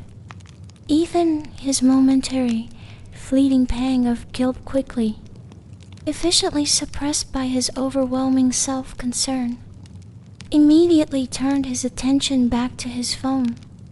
He was compulsively, almost frantically, checking for a signal again, even though he knew, with a weary certainty, that it was utterly futile. He was desperate for a distraction. Any distraction for a portal, however unreliable, back to a world that, however toxic and soul-destroying, felt more controllable, more predictable, than the terrifyingly unpredictable and apparently supernatural reality he currently inhabited. Crash? The sound. Oh, the sound. It was sickeningly, deafeningly loud. A shocking, violent, an utterly visceral cacophony of screeching, protesting tires, the brutal, tearing impact of metal on metal, and the dull, horrific, and deeply resonant thud. A thud that seemed to vibrate through the very ground beneath Ethan's feet, through the cheap plastic of his chair, up his spine, and into the base of his skull. He jerked his head up, his heart, that overworked, underappreciated organ, leaping into his throat with the force of a startled animal. In the middle of the road, precisely where the old woman had been just moments before, shuffling her way to oblivion, lay her crumpled, ragdoll form that still, and unnervingly, horribly flat. A few feet away, a motorcycle lay on its side, its engine still sputtering, coughing out its mechanical death rattle, its front wheel bent at an unnatural, grotesque angle. The rider, a young man, was sprawled on the unforgiving asphalt, not moving. He had not, you will be unsurprised to learn, been wearing a helmet. A dark, viscous, and rapidly spreading pool was already beginning to blossom from beneath his head, gleaming wetly, obscenely in the sallow, indifferent streetlight. The silence that descended in the immediate aftermath was almost as shocking as brutal. as the crash itself. The intersection, which had been so empty, so preternaturally quiet just moments before, now held a scene of brutal, sudden, and utterly irrevocable violence. Strangely, almost supernaturally, no one rushed to the scene. No doors creaked open from the nearby darkened, silent buildings. No other vehicle slowed or stopped. It was as if the accident had occurred in a perfect vacuum, witnessed only by Ethan, our reluctant chronicler of horrors, and the impassive, sphinx-like stall owner. Ethan's first reaction, one might hope, would have been horror. Perhaps a panicked, instinctive urge to call for help, to rush to their aid, to do something. But something, you see, had shifted within him. Something had curdled. The nights earlier, escalating terrors, combined with his ingrained, carefully cultivated detachment from real-world suffering, a detachment honed, let us not forget, by years of anonymous, unaccountable online cruelty, had created a cold, observational, and deeply unsettling numbness. Instead of shouting for help, instead of fumbling for his phone to dial emergency services, his first, almost automatic and utterly chilling instinct was to reach for his phone. For a very different reason, with a chillingly steady hand, a composure that was frankly quite disturbing. He activated the video camera. This, his corrupted mind whispered, was content. This was raw, visceral, undeniably shocking, the kind of thing that went viral, that garnered clicks, that fed the insatiable maw of the internet. He began to film, his movements methodical, almost professional, like a seasoned war correspondent, albeit one with questionable ethics and a distinct lack of empathy. He walked closer, his phone held aloft, capturing the entirety of the gruesome, tragic tableau. He zoomed in with a voyeur's precision on the old woman's still, broken form, her conical hat lying a few feet away, revealing a face now pale, waxy, and utterly devoid of life, her eyes wide and staring blankly, unseeingly, at the indifferent, starless night sky.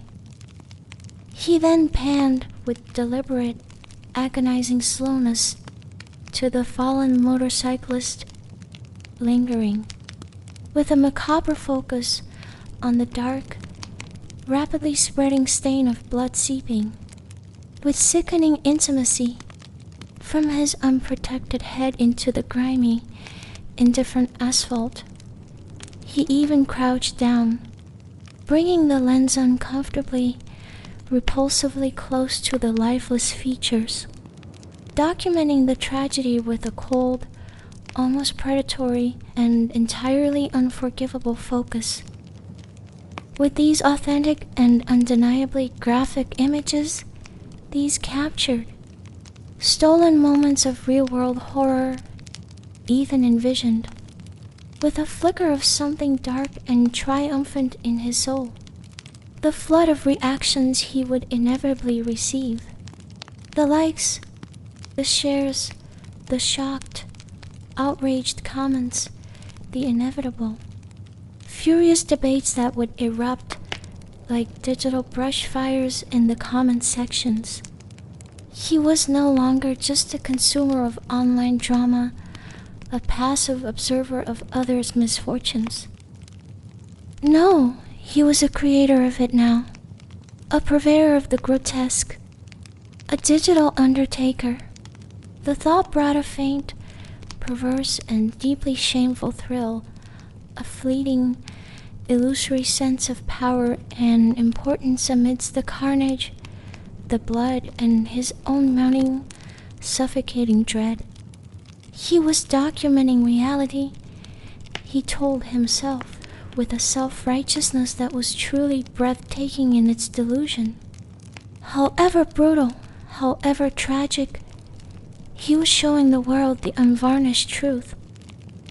But the truth he was so diligently, so callously capturing was one he had absolutely no intention of intervening in. No intention of helping. No intention, it seemed, of being even remotely human. It was nearing the ungodly hour of 3 o'clock in the morning when Ethan finally, reluctantly, and with a considerable degree of internal wrestling, decided he could linger no longer at the desolate, accursed intersection. The adrenaline, that fickle friend, from witnessing and so cold-bloodedly filming the accident, had long since worn off. It left behind in its wake a deeper, more profound exhaustion and a gnawing, insidious sense of unease that the graphic, high-resolution recording on his phone could not, alas, dispel. He pocketed the device, its familiar weight now feeling heavier, somehow tainted, almost accusatory.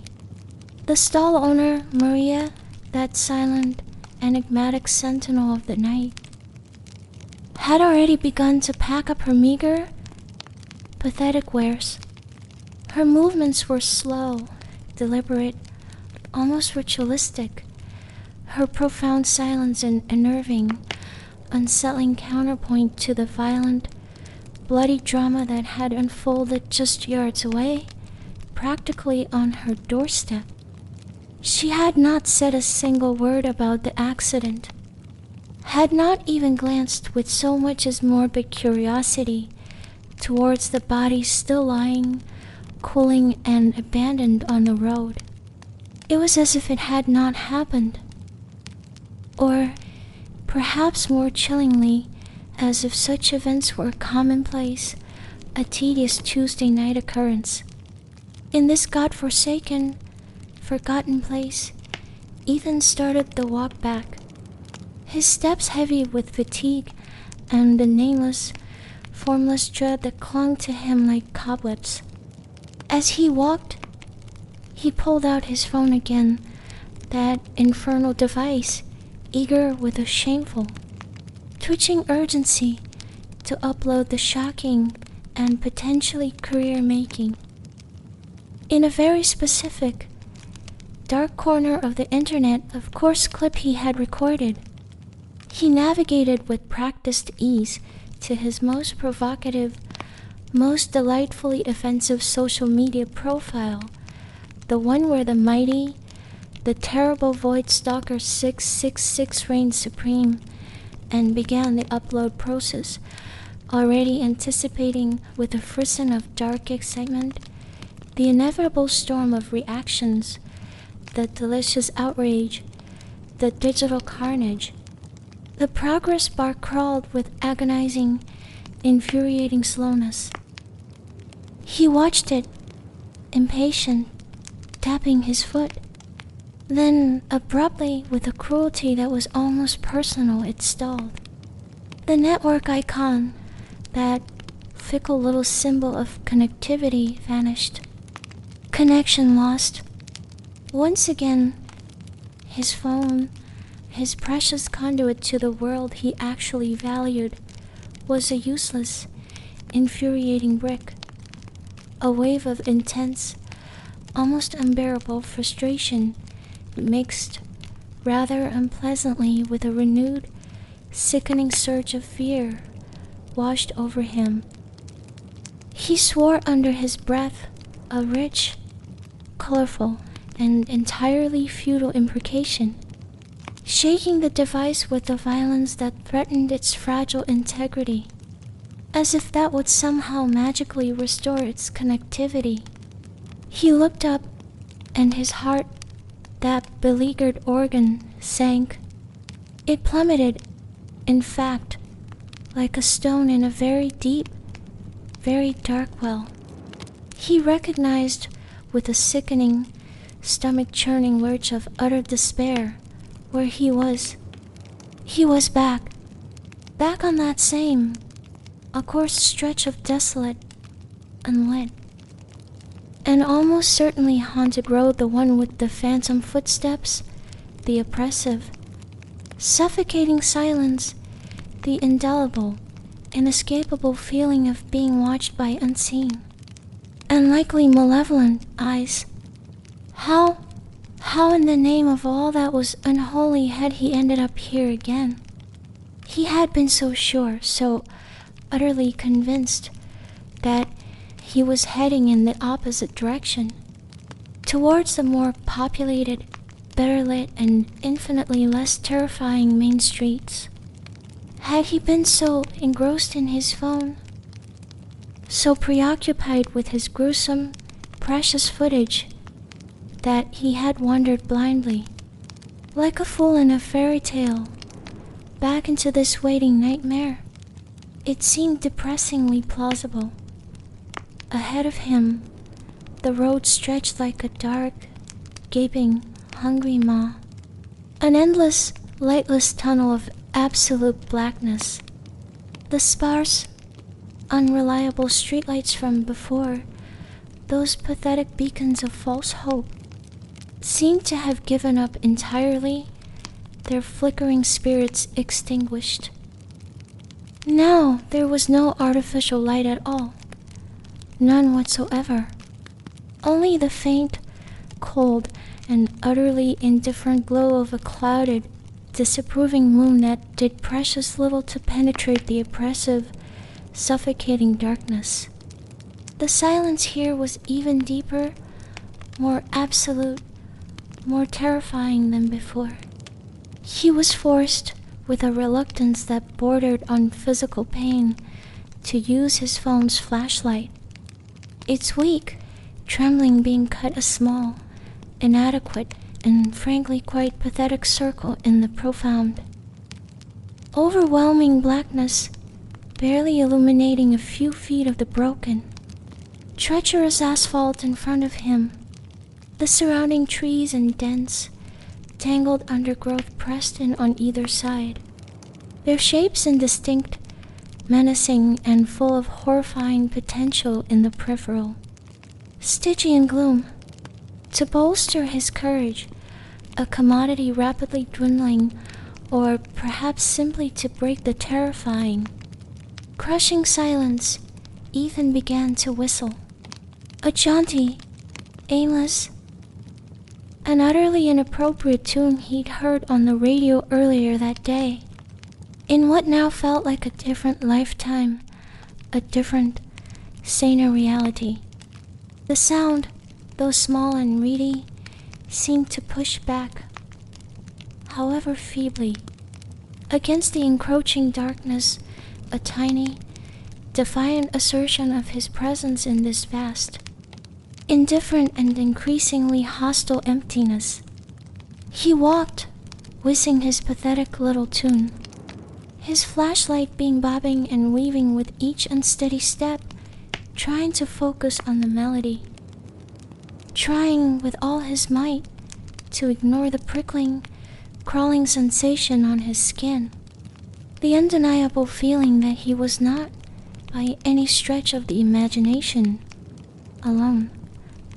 Then, cutting through the thin, fragile notes of his whistling, as sharp and unwelcome as a shard of glass in a birthday cake, he heard it, faintly at first, like a whisper on the cold, desolate night breeze, then more distinctly, with a clarity that froze the marrow in his bones. Someone, or something, was humming along to his tune, a soft, ethereal, and chillingly, supernaturally accurate mimicry of the melody he was so foolishly, so recklessly whistling. He stopped whistling immediately, his own tune dying in his throat, choked off, replaced by a hard, painful knot of pure, unadulterated terror. He remembered with a sudden, sickening clarity, an old superstition, a warning often repeated by elders in hushed, fearful tones in those delightful, terrifying childhood stories. Never, ever whistle at night when walking alone in desolate, forgotten places. The cheerful sound, they said, the innocent melody, could attract unwanted attention, could draw things from the shadows, things that were best left undisturbed, unsummoned, unknown, as his whistling abruptly ceased. A voice, disembodied, chillingly close and utterly devoid of any human warmth, seemed to materialize out of the very air around him, thin and insubstantial, yet terrifyingly real. It was a dry, rustling whisper like dead leaves skittering across a forgotten gravestone. "Don't stop," it hissed, the sound slithering directly into his ear. "Keep whistling. Whistle more." Evan's legs, those traitorous appendages, gave out. They simply ceased to function. He stumbled, his phone clattering with a sickening thud, to the ground, its flashlight beam now pointing crazily, uselessly, up into the black, empty and entirely unsympathetic sky. He fell to his knees on the rough, cold, unyielding asphalt, every muscle in his body locked, frozen in an icy, vice-like grip of absolute terror. Who's there?" he stammered, his voice a pathetic, trembling, almost inaudible squeak, the sound of a mouse confronting a cobra. "What do you want?" There was no reply, only the sudden, chillingly familiar and utterly dreaded sound. Swish, swish, swish. The rhythmic, relentless, and horrifyingly purposeful sweeping of a bamboo broom. He looked up, his eyes wide with a dawning, soul-shattering horror, towards the direction of the sound. There, emerging slowly, with a dreadful, theatrical deliberation from the deepest, impenetrable blackness just beyond the weak, flickering reach of where his flashlight beam had so carelessly fallen, the silhouette of the headless sanitation worker began to coalesce, taking form like a nightmare made manifest, a figment of his deepest fears given horrifying substance. The figure was taller than he remembered, more imposing, its very lack of a head somehow making it seem even more menacing, its silent, implacable diligence a horrifying, grotesque parody of work. The sheer, unadulterated, mind-breaking terror of the sight rendered Ethan immobile, his limbs heavy, unresponsive, leaden weights anchoring him to his doom. His mind, a frantic, gibbering wreck, reeled in the face of this grotesque, impossible apparition. He was trapped, helpless, a fly caught in a spectral spider's web before the silent, headless, and apparently rather disgruntled haunter. He squeezed his eyes shut, tears of pure, undiluted fear staining their corners, and brought his hands together in a desperate, futile, pleading gesture, though he knew not what or whom he was praying to in this godless, lightless place. "Please," he sobbed, his voice choked with the terror that was rapidly consuming his sanity. "Please, leave me alone. I didn't do anything. Forgive me, spare me." Famous last words, one might think. The headless sanitation worker, that paragon of spectral diligence, paused in its relentless, unnerving sweeping, The swish sound, which had become a terrifying, almost hypnotic metronome marking Ethan's descent into utter madness, abruptly ceased. For a moment, a single, fleeting, almost unbearable sliver of time, an absolute silence descended again. A silence heavy, pregnant, and throbbing with unspoken, unimaginable threat.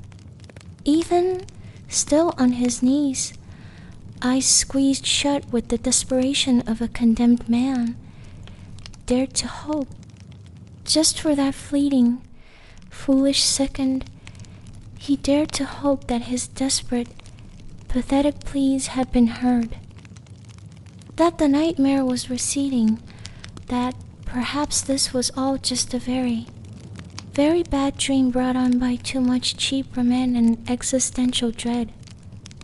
Then a new sound, a guttural choking and deeply unpleasant gurgle emanating from somewhere directly behind him. It was a wet, rasping, almost liquid noise, like someone trying to speak with a throat full of, well, something one would rather not contemplate. Slowly and agonizing, terror-filled inch by agonizing, soul-destroying inch, Ethan forced himself, against every screaming instinct in his body, to turn his head.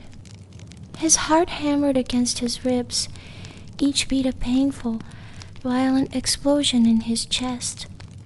A frantic drum solo played by a deranged percussionist there, lying with a stark, accusatory prominence in the middle of the desolate, light-starved road, right where his fallen flashlight now cast its erratic upward beam.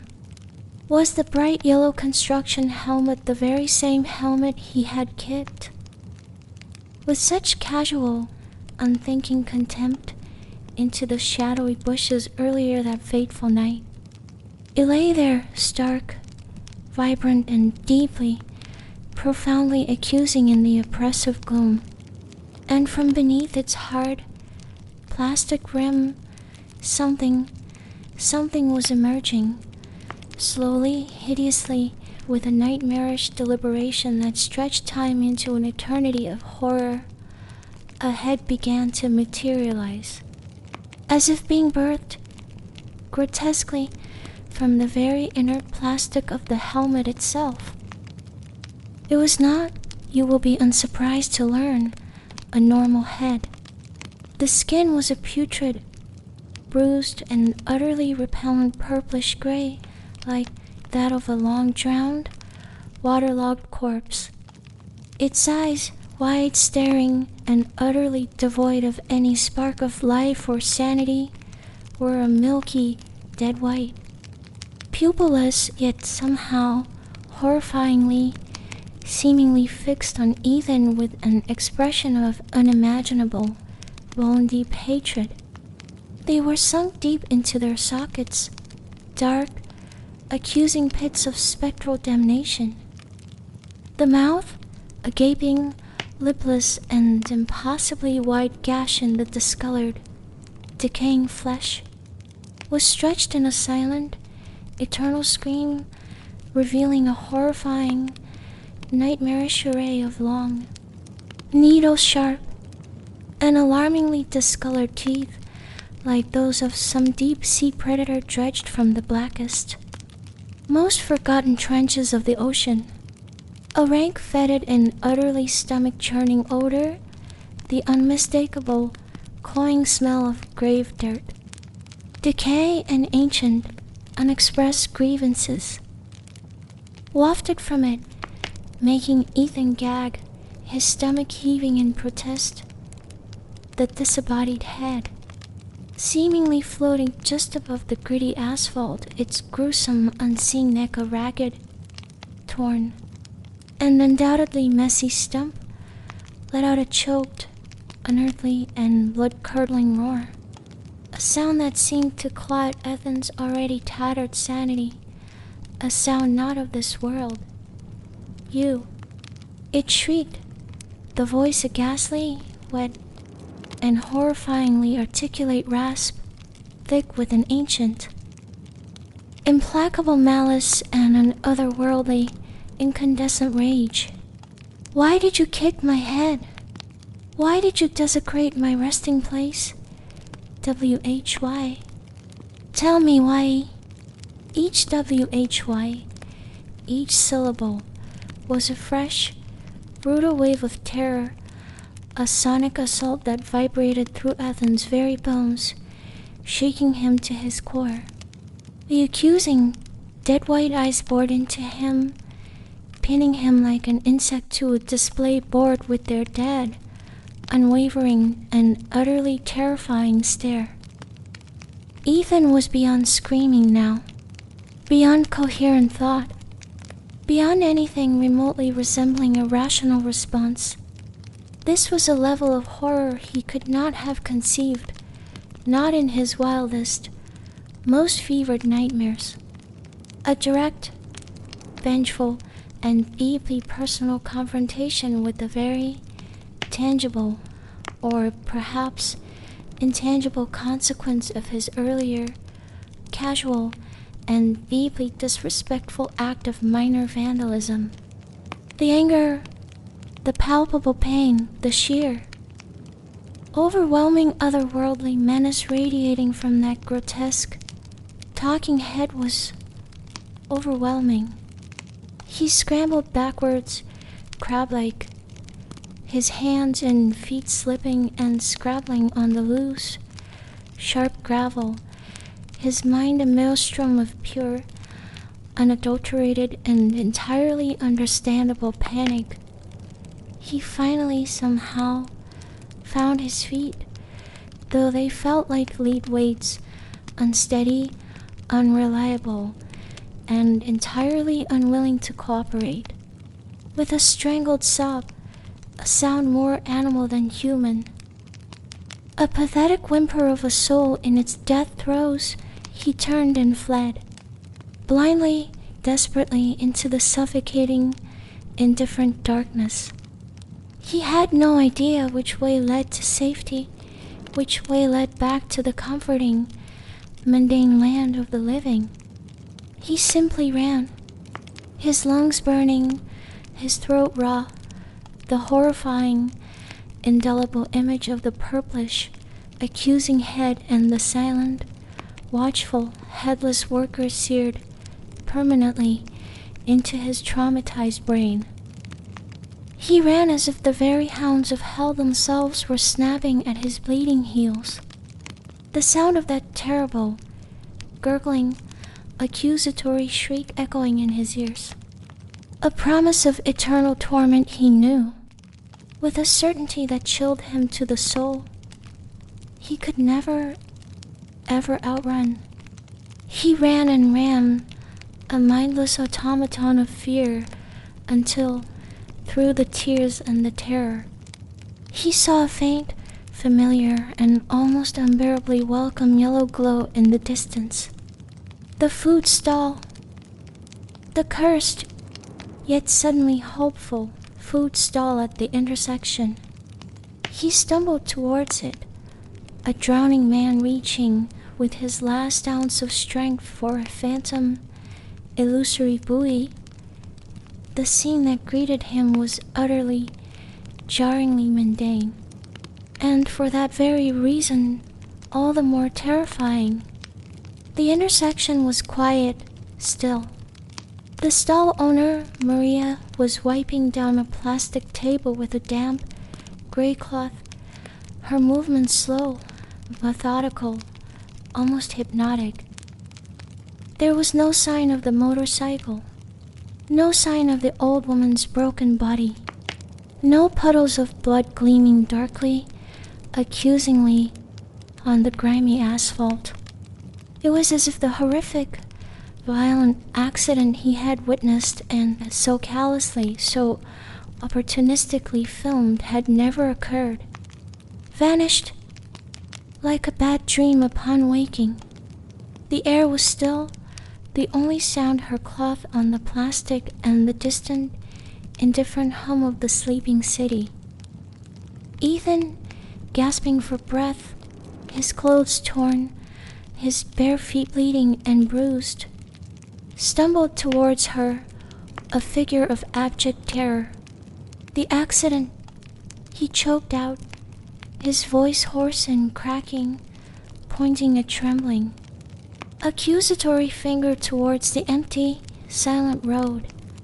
The old woman, the bike. Where are they? What happened? I saw it.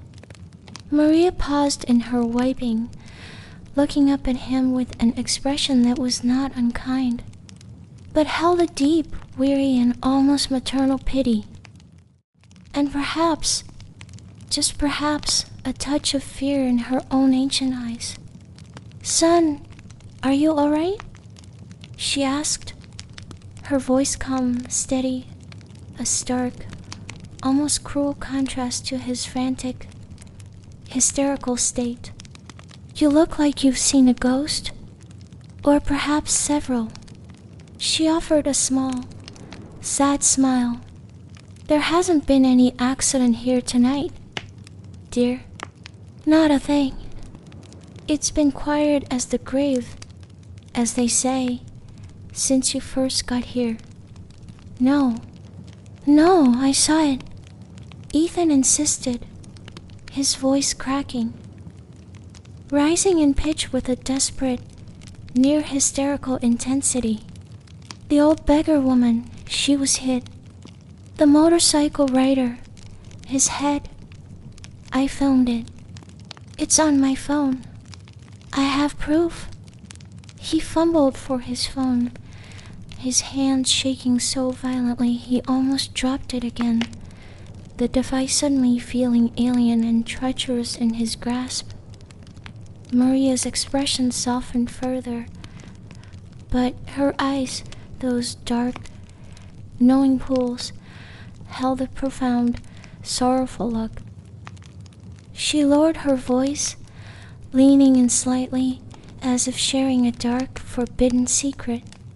"Young man," she said, her tone gentle but firm, carrying the weight of ages. "The accident, the one you speak of, with the old beggar woman being hit by a motorbike, that happened over a month ago. Right here, in this very spot." She made a small, almost involuntary sign of the cross. "A terrible, terrible thing it was." She sighed, a sound like wind through dry reeds. "People say, well, people around here say that those with a weak spirit, or those who are susceptible, they sometimes still see her ghost, still wandering here, still begging for a pittance. Her gaze flickered towards the empty road, and if you don't give her something, or if you upset her, they say she follows you, causes trouble, makes you see things that aren't there." Ethan stared at her, his face draining of all color, becoming a mask of waxy. Horrified and slowly dawning comprehension, his entire body went cold, a chill seeping into his very marrow, a cold that no earthly warmth could dispel. His hands, which had been fumbling so desperately with his phone, now trembled so violently, so uncontrollably, that he could barely hold it. He managed somehow to unlock it, his fingers slipping, unresponsive, on the smooth screen. He navigated with fumbling ineptitude to his gallery, to the video file he was so utterly, unshakably sure contained the gruesome, undeniable evidence of the night's horrific carnage. He tapped play. The screen remained black, utterly, completely, and mockingly black. There was no sound, no image, just a void, an empty, digital abyss. The horrifying footage he had so callously, so opportunistically recorded the proof of the accident, the very foundation for his anticipated, if morally bankrupt, online notoriety. It was nothing, just an empty file. A digital black hole mirroring the terrifying abyss of terror that was now, with chilling finality, consuming him. He understood then, with a clarity that was as sharp as it was devastating. He had been deceived, his senses manipulated, played with by forces he could not comprehend, forces from beyond the veil. As if ghosts had clouded his vision and demons had guided his errant, foolish steps. The old woman, the accident, it had all been a spectral replay. A ghostly, horrifying performance orchestrated with malevolent precision for his benefit, or, more accurately, for his torment. The realization hit him with the force of a physical blow. He swayed on his feet, the ground seeming to tilt and shift beneath him like the deck of a ship in a storm. His legs felt like jelly, like overcooked noodles, utterly unable to support his weight. He leaned heavily against one of the flimsy plastic tables, his breath coming in shallow, ragged, painful gasps. The fear was absolute now, a suffocating, crushing presence that squeezed him from all sides, threatening to extinguish the last, flickering embers of his sanity. He dared not try to go home, not now, not with the certain, terrifying knowledge that the night was filled with such malevolent, playful deceptions, such vindictive, patient spirits. He pleaded with Maria, his voice hoarse, broken, pathetic, to let him stay, to let him wait out the remaining interminable hours of darkness under the relative, if entirely illusory, sanctuary of her small, dim and apparently quite haunted light. He huddled into a corner, as far from the open, watching pavement as possible, near the stall's counter stacked with dusty, forgotten dry goods, his body racked with uncontrollable, violent shivers, waiting with a dread that was almost a physical entity, for the dawn that felt a lifetime, an eternity away. As Ethan sat huddled, a miserable, quivering ball of terror in the corner of the food stall, or what he perceived to be the food stall, trying to shrink into himself, to become invisible to the myriad insidious terrors of the night, his phone, which he still clutched in a white-knuckled, spasmodic death grip, suddenly vibrated. A notification, stark and unwelcome, lit up the dark, unresponsive screen. His heart leaped, a fresh, sickening jolt of pure, undiluted fear coursing through his already overloaded system. He hesitated, terrified beyond measure of what new horror, what fresh torment it might herald. But the compulsion to look, that insidious human need to know, however terrible the knowledge might be, was too strong, too deeply ingrained. With trembling, clumsy fingers, he tapped the screen. It was a notification from Facebook. Of course, it was. Someone, some disembodied digital entity, had replied to one of his comments. A comment made, naturally, by his anonymous and increasingly burdensome alter ego, Voidstalker 666. The reply was recent, disturbingly so, posted just minutes ago in the dead heart of this unending, spectral night. Curiosity, or perhaps a morbid, desperate need to connect with something familiar, however toxic, however vile, made him open the app. The common thread loaded with agonizing slowness, and as he read, a new, more insidious, an altogether more personal layer of dread began to coil like a cold, venomous snake around his already shattered, whimpering psyche. The original post, he saw with a sickening lurch of recognition, was from 2 weeks prior.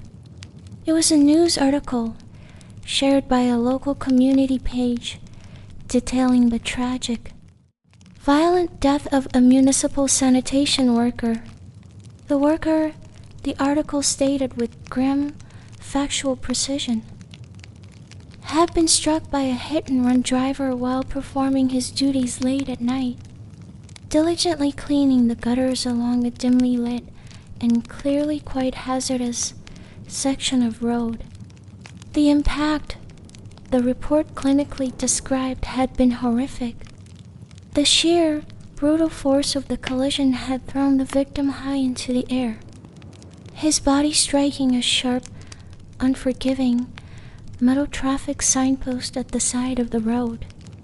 The jagged, cruel edge of the sign had severed his head cleanly, efficiently. Beneath this gruesome, matter-of-fact news report, a long, predictable thread of comments expressed shock, sorrow, and outrageous, if ultimately futile, outrage, and there, among them, stark, brutal, and utterly unforgivable, was a comment from Voidstalker 666. Ethan's comment. His words. He remembered typing it with a casual, unthinking, and breathtakingly callous cruelty.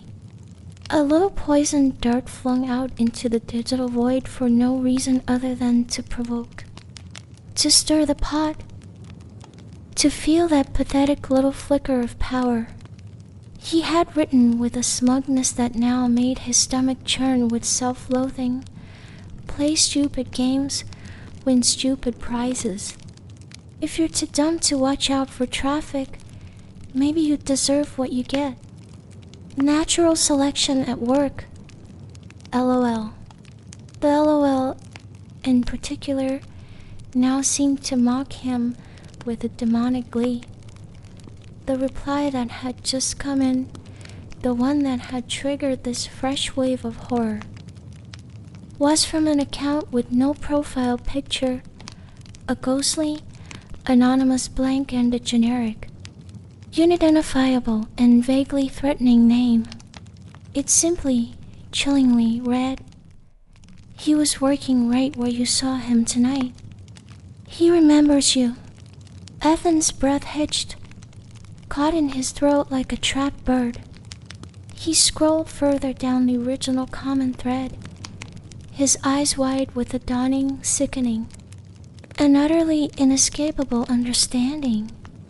His callous, heartless remark had, at the time, ignited a firestorm of controversy, just as he had so cleverly, so gleefully intended.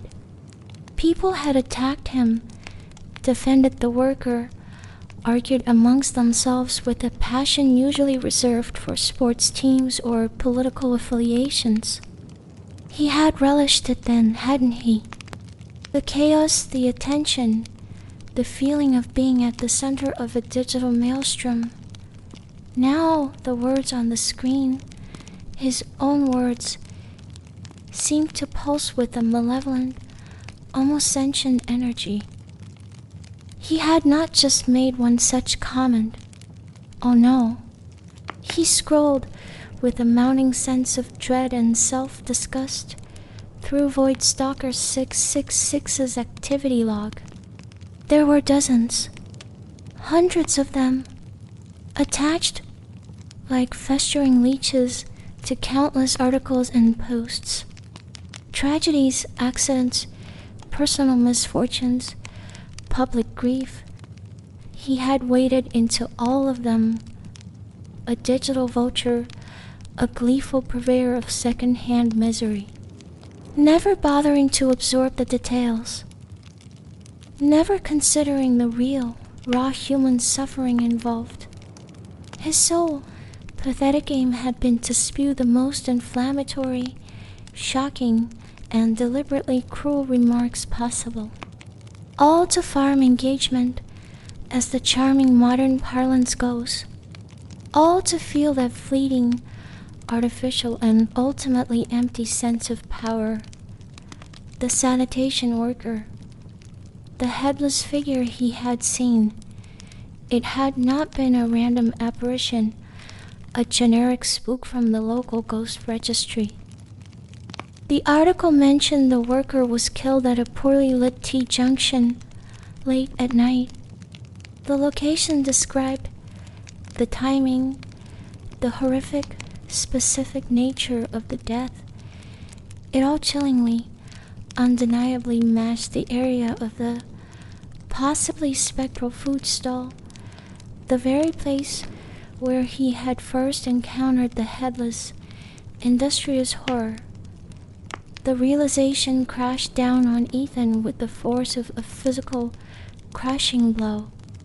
The ghost of the sanitation worker, the one whose horrific, violent death he had so casually, so cruelly, so unforgivably mocked, had found him. It was not just bad luck. It was not just a random haunting. It was personal, deeply, terrifyingly personal. His words, typed with such arrogant impunity from the safe, anonymous shadows, had reached across the veil, had somehow tethered him inextricably to this tormented, vengeful spirit. The concept of being out of sight, out of mind, that deceptively simple phrase, referring to hidden faces and unseen actions, echoed in his mind with a terrifying, screaming clarity. He had been hidden, yes, his face and true identity meticulously concealed, but his actions, his words, those poisonous little digital arrows, had not been without consequence. Oh no, they had found their target, and now the target, a being from beyond the grave, a being with a rather significant grievance, had found him. The weight of it all, the headless worker, the phantom beggar woman, the disembodied, accusing head from the construction helmet, the whispering, insidious voices, and now this direct, chilling, digital message from the abyss, became too much. The malevolent energy he had cultivated with such dedication, reveled in with such perverse glee, had indeed, as old superstitions warned, drawn the darkness to him. A profound, soul-crushing, and utterly debilitating exhaustion, heavier than any physical fatigue, overwhelmed him. He fumbled with numb, clumsy fingers for the power button on his phone, that cursed instrument of his torment, and managed with a final, convulsive effort to switch it off. The sudden, abrupt darkness of the screen was a small, insufficient, and entirely temporary relief. He leaned his head, heavy as stone, against the rough, cool wood of the stall's counter, closed his eyes, and surrendered with a whimper to a troubled, shallow, and entirely unrefreshing unconsciousness. The terrors of the night, both real and spectral, swirling, undiminished in his tormented, fractured mind, a gentle, yet insistent, shaking at his shoulder startled Ethan awake.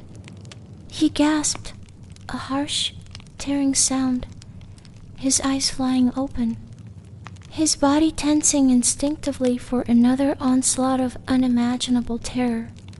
The first gray, tentative light of dawn, pale and indifferent, was filtering through the gaps in the dilapidated, skeletal structure round him, painting the world in washed-out, ghostly hues. Standing over him, not a headless horror or a vengeful apparition, but a man. A man in the mundane, reassuringly solid uniform of a sanitation worker. His face, kind and creased with genuine concern, was blessedly, wonderfully intact. He had a head. He was real. Or so Ethan desperately hoped. "Hey, son, you alright?" the worker asked, his voice calm, steady, and reassuringly human. "You shouldn't be sleeping here, you know. This place, well, it isn't safe." Ethan sat up, his limbs stiff, protesting and aching with a dull, throbbing pain. His mind, still clouded with the viscous, clinging dregs of his nightmares, struggled to orient itself. He looked around, bewildered, disoriented. He was not in the food stall, or rather, what he was in bore little, if any, resemblance to the functioning, albeit grimy and supernaturally active, establishment of the previous interminable night. He was sitting amidst a pile of charred, splintered wood, twisted, blackened metal, and broken, unrecognizable debris. The structure round him was a ruin, a blackened, hollowed-out skeleton of what might once, in a happier, less haunted time, have been a small building. There were no tables, no chairs, no counter stacked with dusty dry goods, no single, flickering yellow light bulb offering its feeble, spectral glow. Just wreckage, and the pervasive, lingering smell of old smoke, damp decay, and utter desolation. The stall? Ethan stammered, his voice hoarse, raspy, almost unrecognizable as his own. "Maria, the owner? Where is she?" The sanitation worker, the real one, shook his head, a look of profound sadness etching itself onto his kind, weathered face. "This place, it's been like this for a few days now, son. There was a terrible accident.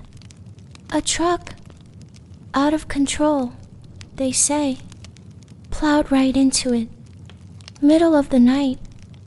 He gestured with a weary sweep of his hand to the blackened scorch marks on the ground and the mangled, pathetic remains of what might once have been furniture. "The owner, an old woman named Maria, and a couple of customers, they didn't make it. Died right here." His voice was quiet, respectful. "The truck driver, too, they say, perished in the flames.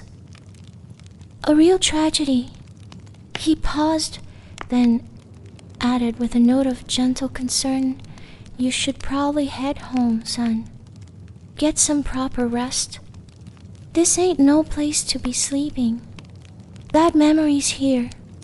Ethan stared at the utter devastation, his mind reeling, struggling desperately to reconcile this grim, undeniable reality with the vivid, terrifying, and apparently entirely illusory experiences of the night.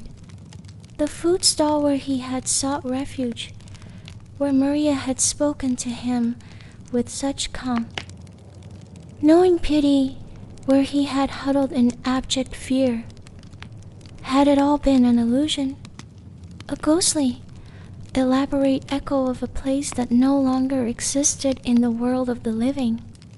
A cruel spectral stage play put on for his torment? Numbly, like an automaton. He thanked the worker and stumbled away from the ruins, his legs unsteady, his mind a chaotic whirl of confusion and dawning, unbearable horror. The city, indifferent to his personal nightmare, was slowly, inexorably coming to life around him. The sounds of early morning traffic, the cheerful, oblivious chirping of birds, the distant, rhythmic clang of construction, it all felt jarringly, brutally normal a stark, almost offensive contrast to the spectral, silent horrors he had endured. He walked, almost ran, back towards his apartment, a single, desperate, consuming thought pounding in his brain. He needed to get online. He needed to find out what had happened. He needed the cold, hard, digital truth. Back in the relative, if now tainted, safety of his room, Chris, his long-suffering roommate, was already awake. Bless his punctual heart, getting ready for an early class. He looked at Ethan's disheveled, frankly terrifying state, his torn, filthy clothes, his wild, bloodshot eyes, the fresh scratches adorning his arms and bare feet, with a mixture of genuine concern and entirely justifiable annoyance. "Dude, where the hell have you been?" Chris exclaimed, his voice a blend of exasperation and worry. "You look like you wrestled a badger and lost badly." Ethan ignored him utterly. He threw himself at his laptop, his fingers, clumsy and shaking, flying across the keyboard, searching with a frantic, desperate intensity for news articles about an accident at a roadside stall. It did not take long. The internet, that vast repository of human tragedy, delivered with its usual chilling efficiency. Multiple local news outlets had covered the story in lurid detail. Everything the kind sanitation worker had said was true. A runaway truck, a devastating, fiery crash, multiple fatalities, including the stall owner, Maria, and several unfortunate, unnamed patrons. The incident had occurred 3 days ago.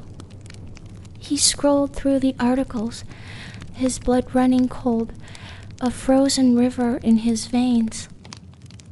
Then, one detail, buried deep in the latter part of a more comprehensive, investigative report, leaped out at him from the screen, seizing his attention with an icy, crushing grip. The report included the name of the truck driver, the one who had lost control of the vehicle, the one who had perished in the inferno of his own making.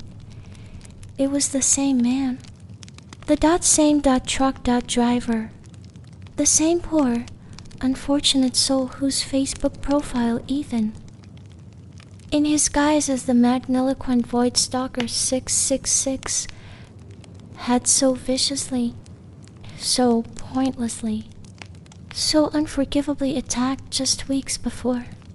The man he had cursed with such casual, arrogant cruelty. The man he had, with such gleeful malice, told to just die. The article went on, relentlessly, to quote a distraught, grieving family member. The driver, they said, their words a raw testament to unimaginable pain, had been under immense, unbearable stress. He had been involved in a minor, non-fatal accident previously, the one where his truck had harmlessly rolled into the empty stalls. The very incident Ethan had initially read about, and so eagerly pounced upon and had subsequently, tragically, become the target of a vicious, relentless, and utterly soul-destroying online hate campaign. He had received death threats, constant, unending abuse, vile, anonymous calls for him to lose his job, his livelihood, his very life. The pressure, the article mournfully stated, had been immense, crushing. The family members suggested, with a heart-wrenching sob that Ethan could almost hear through the cold text, that on the night of the fatal, fiery crash, he had been drinking heavily. Distraught, broken, and not in his right mind. Tormented, haunted by the constant, inescapable barrage of online invective, Ethan stared at the screen, his face ashen, devoid of all color, a mask of utter, abject horror. His casual, cruel words, typed with such smug impunity from the safe, anonymous shadows of his fabricated persona, had been part of that birch. His comment, his glib, hateful little pronouncement, "Just die already and spare us the trouble," was still there, still visible on the driver's now memorialized, tragic Facebook profile, a stark, indelible testament to his unthinking, unforgivable malice. Still drawing angry replies, still fueling pointless arguments. Even after the man's tragic, violent, and very real-world death, the weight of it all, oh, the crushing, unbearable weight of it all, crashed down on him with the force of a collapsing building. His online actions, which he had always considered so consequence-free, so harmless, a mere game played in a virtual, imaginary sandbox, had spilled out, had bled, horribly, into the tangible world, with devastating, fatal, and entirely irreversible results. He had not just been haunted by random, mischievous spirits. Oh no. He had been confronted, directly, personally, and terrifyingly, by the direct, spectral, and entirely justified consequences of his own specific, targeted, and utterly reprehensible cruelty. The headless sanitation worker he had so casually, so callously mocked. The truck driver he had with such flippant malice cursed to death, who had then, in his despair, in his alcohol-fueled anguish, caused yet more death, more tragedy. The chain of causality, the horrifying, interconnected web of it all, was horrifyingly, sickeningly clear. A dark, intricate tapestry of interconnected tragedy with his own hateful, anonymous words, his own hidden, festering malice at its dark, rotten center.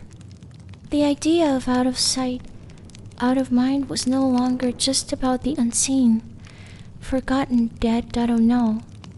It was about his own hidden face, his own unseen, cowardly actions, finally, terrifyingly, and irrevocably brought to light. And the light, as it so often does, burned. The rest of that dreadful, life-altering day passed in a blur of numb, uncomprehending horror and a dawning, unbearable, and entirely soul-crushing guilt. Ethan sat before his laptop, no longer as Voidstalker 666, the fearless, invincible digital warrior, but as himself, small, pathetic, and utterly, comprehensively terrified. The architect, he now understood with a clarity that was almost physically painful, of his own elaborate, bespoke haunting.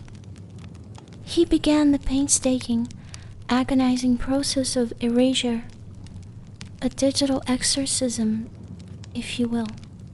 He navigated with trembling, clumsy fingers through the labyrinthine, toxic corridors of his past online activity, through a digital wasteland littered with the metaphorical corpses of his victims' self-esteem, their peace of mind, and his own spewed concentrated venom. Every toxic comment, every inflammatory, hate-filled post, every cruel, barbed, and ultimately pointless jibe he had ever typed under his myriad anonymous personas. He deleted them, one by one, with a grim, joyless determination. It was a monumental, soul-wearying task, a digital cleansing that took hours. Each click of the delete button a small, pathetically inadequate, and entirely symbolic penance. He deactivated Void Stalker 666 and all his other sock puppet accounts, those sad little digital marionettes. He watched their fabricated identities, which had once felt like extensions of his power, his reach, his imagined importance, dissolve with a quiet, anticlimactic whimper into the indifferent digital ether, hoping with a desperation that was almost childlike that their demise, their obliteration, would somehow lessen the crushing, suffocating weight on his tormented soul.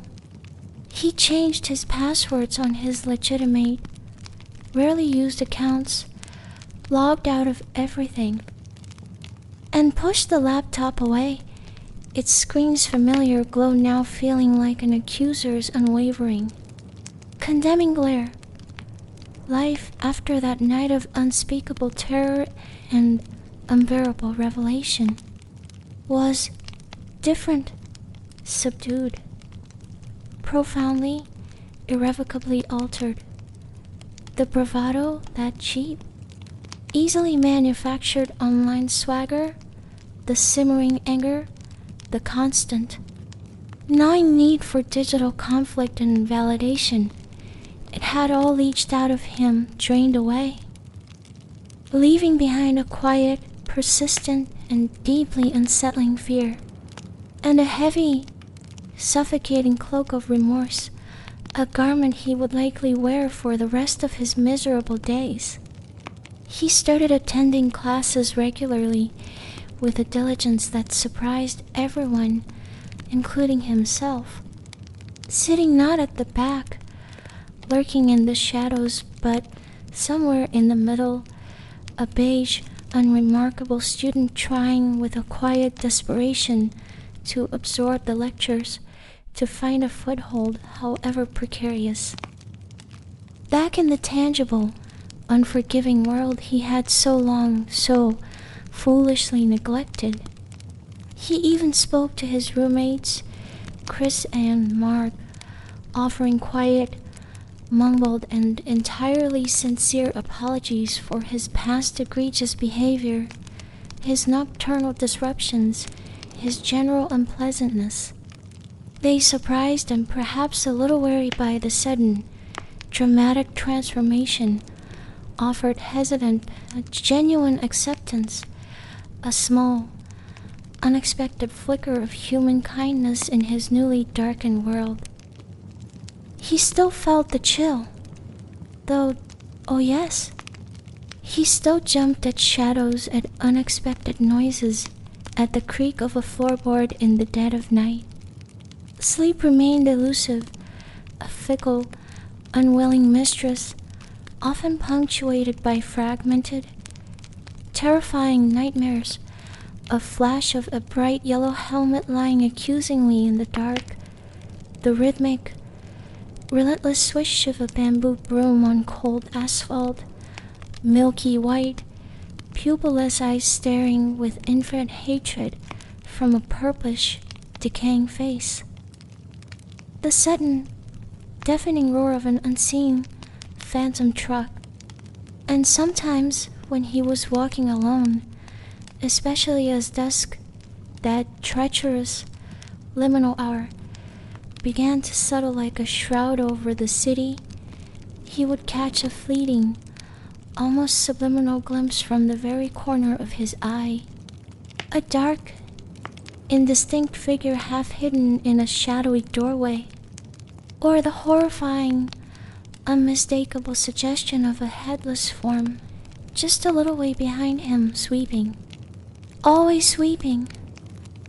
These were momentary, almost illusory, but enough, always enough, to send a jolt of cold, visceral terror through him, a constant, unwelcome reminder that some stains, some psychic wounds, do not wash out. Some debts, particularly those owed to the vengeful dead, are never, ever fully paid. He never went near that desolate, a coarse stretch of road again, nor the blighted, haunted intersection. He took longer routes now, sticking religiously to well-lit, populated streets, even if it meant being perpetually, embarrassingly late. The anonymity of the crowd, which had once been a bitter symbol of his own insignificance, his pathetic irrelevance, now felt like a shield, a fragile, inadequate, but desperately needed shield.